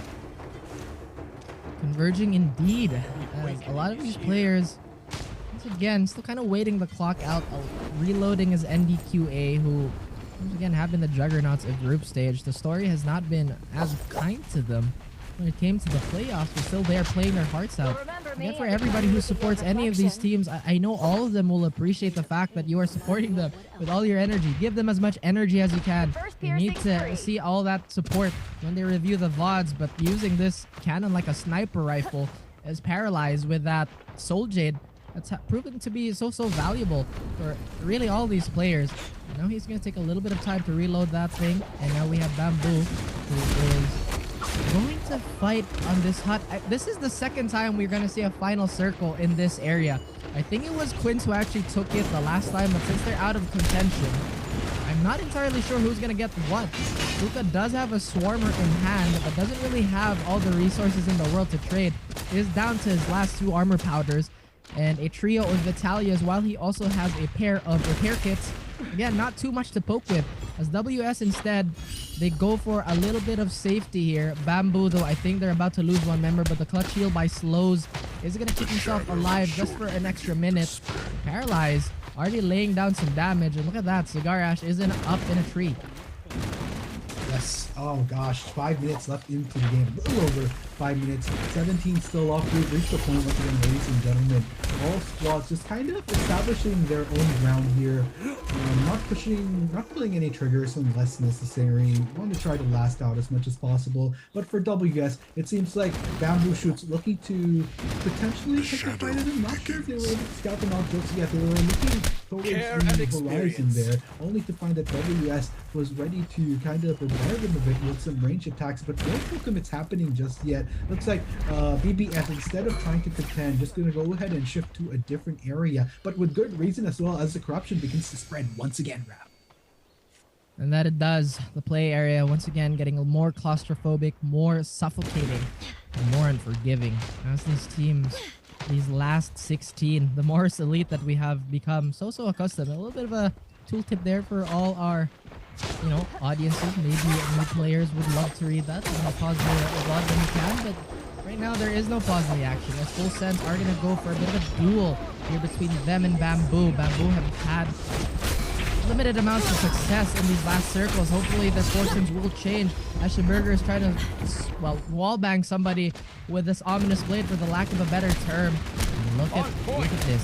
Suka's like, yeah, let me just shoot everybody. I am in this tree. Do not look at this tree. But he has caught fire for whatever reason. Maybe he ignited himself. Maybe there was an explosive round. And Suka, oh no! You were so comfortable. Now you're getting shot at. And he's gonna get slammed down. We see a sacred circle. Try and keep him alive. Paralyze it. Gets the threat of Bamboo. And this may be the part where Bamboo breaks completely. Instead, they still stay alive. NDQA with a clutch Titan. He shoos everybody away while giving Unique a chance to heal. Olivier is gonna get reduced to a man. And he's about to get smashed into the ground as NDQA has been the hero for his team and is continuing to do so. But TM, they've been doing so much damage. Uncontested damage yet again. Somebody has to stop them, otherwise they've locked this entire tournament in. NDQA, although he's been a hero, he's kept his team alive. It does look like everybody's gonna collapse on them. And Yin with this very malicious Flamebringer. He's about to try and thin out the horde here, but it does look like NDQA, it might be the end of the line for him. The Binding Prayer is still on cooldown, and he finally falls. Yet another member of Bamboo is gonna break, as Yin, who's been a terror with this Flamebringer, has not ceased to be as annoying as he can be. And Bamboo, like I said, still getting peppered down. They were our dominators, they were the heroes, but the Protag buff has somewhat waned as this final circle has become a pit of chaos. Oh my goodness.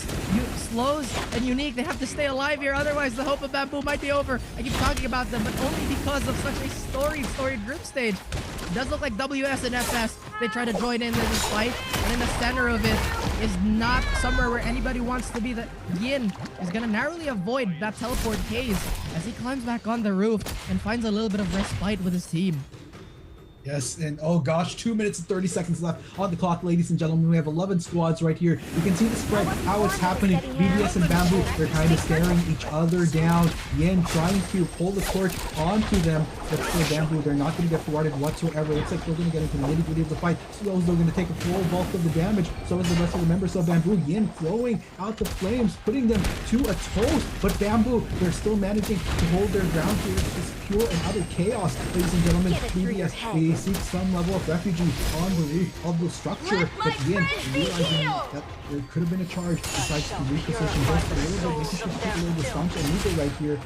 And TM just still continuing to roll with the punches, taking a moment to breathe, but still, look at this, ladies and gentlemen, the spread is coming in and things are coming down to the wire. Down to the wire indeed, but Kame with that signature spear, that Dragon Slayer was the winning play for them. And Martinez and the rest of Bamboo Shoots, they stay alive. 10 more players left in this vortex of chaos and pretty much unforgiving blade work as Slows finds Martinez in the shadows. And look at this could potentially be a key of life for these players as NDQA has been found and has lived for as long as he has. But is this finally the time for him to make a gracious exit? That blue focus is going to keep him alive for now. He doesn't have a Divine Bell. He doesn't even have Titan's Call too. Pampy uses this tiny bit of a window to heal up, and this is such a smart play by TM. Once again, they could be poised for taking this. Nobody has an idea that they're here, but they have to be considerate about all this damage they're taking from the Shadow. And DQA though and Bamboo, they've found a second win, and they're using it as quickly as they can, even though it means taking out their sister team in the shoots. They get uprooted, they get destroyed as TM try to fight this one out. Still, 10 players are alive here. We have no idea who's going to come out on top, but Hanjo with a Titan will find full sense. He finds one. If he can find another, this double slam is going to be the assassination, the final blow for one of these teams with TM. They're still hanging on. Hancho finally falls to the Shadow. And now 33 seconds before the entire map is going to get engulfed. And Unique, who has been also an MVP, one of the best Kurumis we've seen. So good at keeping his team alive. Has no Sacred Circle. Doesn't have a Binding Prayer. Now everybody, it's going to come down to the wire. Who is going to live? Bamboo and 496 are still here. Cigarash, who's been a rep, steal this away. Oh my god. 496 has been hanging out in that tree for God knows how long. But still, it's BBS to take the top spot. TM though, they still take number 3, so this consistency could have already won them the day. But we can't say anything for certain yet. We still have a scoreboard to look at. Yes. Oh my gosh. If I'm trying to recall how these points are building up. Of course, we've already established that TM easily cementing themselves into the champ spot and the top 3. BBS, take note. There was still a bit of a chance that they could have fallen out of that top spot, but I mean, have you seen the kills along with the top placement? You know what? Any worries of them dropping from the top 3 instantly dissipated. 496 as well, by the way. 496, who was also in the 3rd spot, playing at 126.1 points versus what follows to be 112.5 from Infinity and 107.4 from Kiwi, who are trying to hold their ground there. Kudos to them. But yeah, towards those last moments, these two teams, which could have lost their spot, really pushed the pedal to the metal. And I'm gonna have to side with Raph here. We're gonna have to still yet wait to see how those points are gonna pan out. But from the looks of it, I think unless there was something I missed from any of the other squads, we could still very well be looking at solidly the top 3 from earlier, transitioning to becoming our not only top 3 for game 5, but also the top 3 overall. I think there's a big shuffle now because Infinity was one of the gatekeepers as well as 496, but all of them had such fantastic performances in that last map that we'll have to check into the highlights. But before we do that, guys, I think rather me and Articuno hope that we've entertained you as much as we could to the best of our ability, and we hope that you are way more excited for a lot more Naraka to come. But here it is finally, folks, our highlights. We will be right back.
Crazy day that we've had.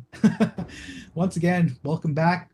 we have reached the epic conclusion of our Naraka Winter Invitational right here at Top Clans 2021. And once again, we'd like to thank everybody from the NetEase team to our squads, to on behalf of Asurai, who was with us during the 2 days, and especially to you in the audience for tuning in throughout this amazing, incredible experience. You guys have witnessed history in the making for our region. And Naraka Esports, like I said, an emerging title, a lot more to look forward to. Imagine that. Towards the start, we already have a hefty prize pool just for this invitational. We were also talking about the 1.5 million USD prize pool, correct me if I'm wrong, for the global stage. But here you go, folks. Let's not wait any longer. Raph, let's check out these points towards the end of game number 5.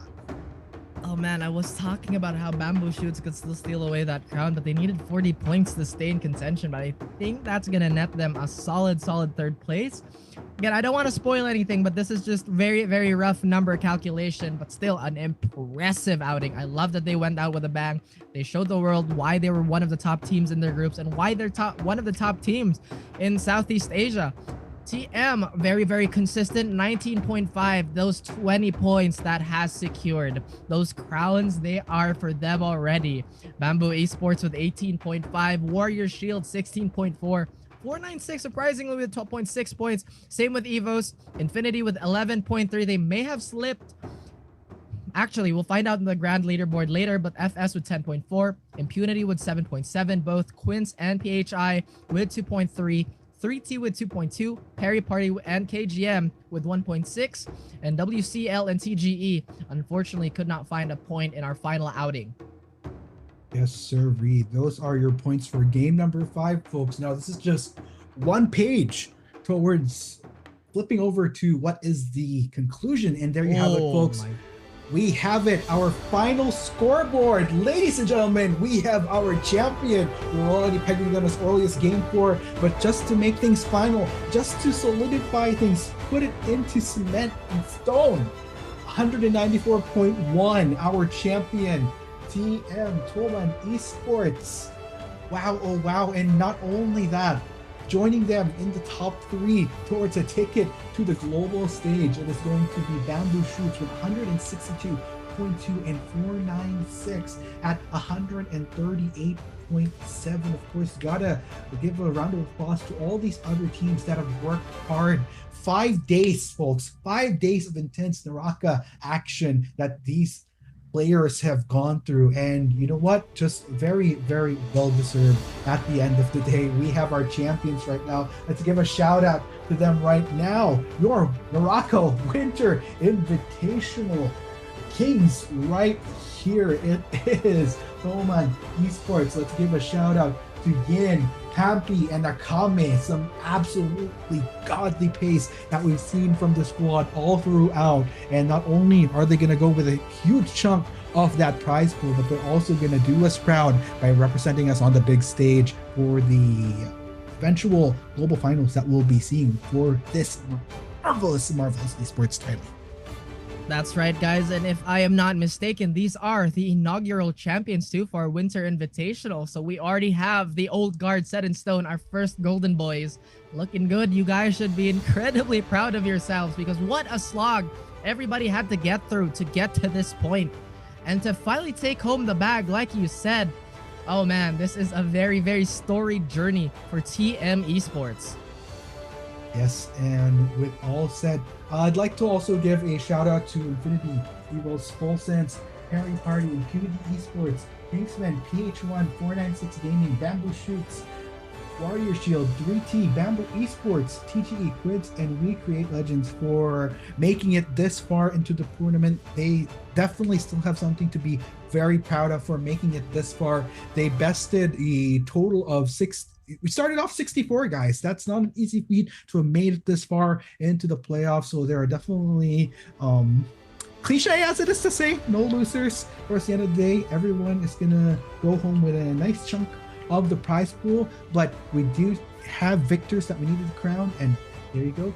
We have our champion right there. So without further ado, we'd like to go ahead and pass it over. We have been your casters on behalf of Asurai. This has been Arctic as well as Raph. Thank you for joining us here at the Naraka Winter Invitational. here at Top Clans 2021, and we'll see you guys in the future for some all the more juicy Naraka esports action. But for now, have a great night, y'all.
Thank you guys. Thanks to all the players and our 3 spectacular casters, Asray, Rav, and Arctic. And congratulations to the top 3 teams, TM, BBS 496. They'll be entering the World Championship, and I'm looking forward to their performances in the world stage. Big applause for them all. At the end, we would like to say thank you to all our partners again. Twitch, Nimo TV, Video, EGG Network, Facebook, and YouTube. Thank you for helping us broadcast today's matches, and special thanks to our local livestream partner, Mineski. It's time to say goodbye, and we'll see you next year, and good night, everybody.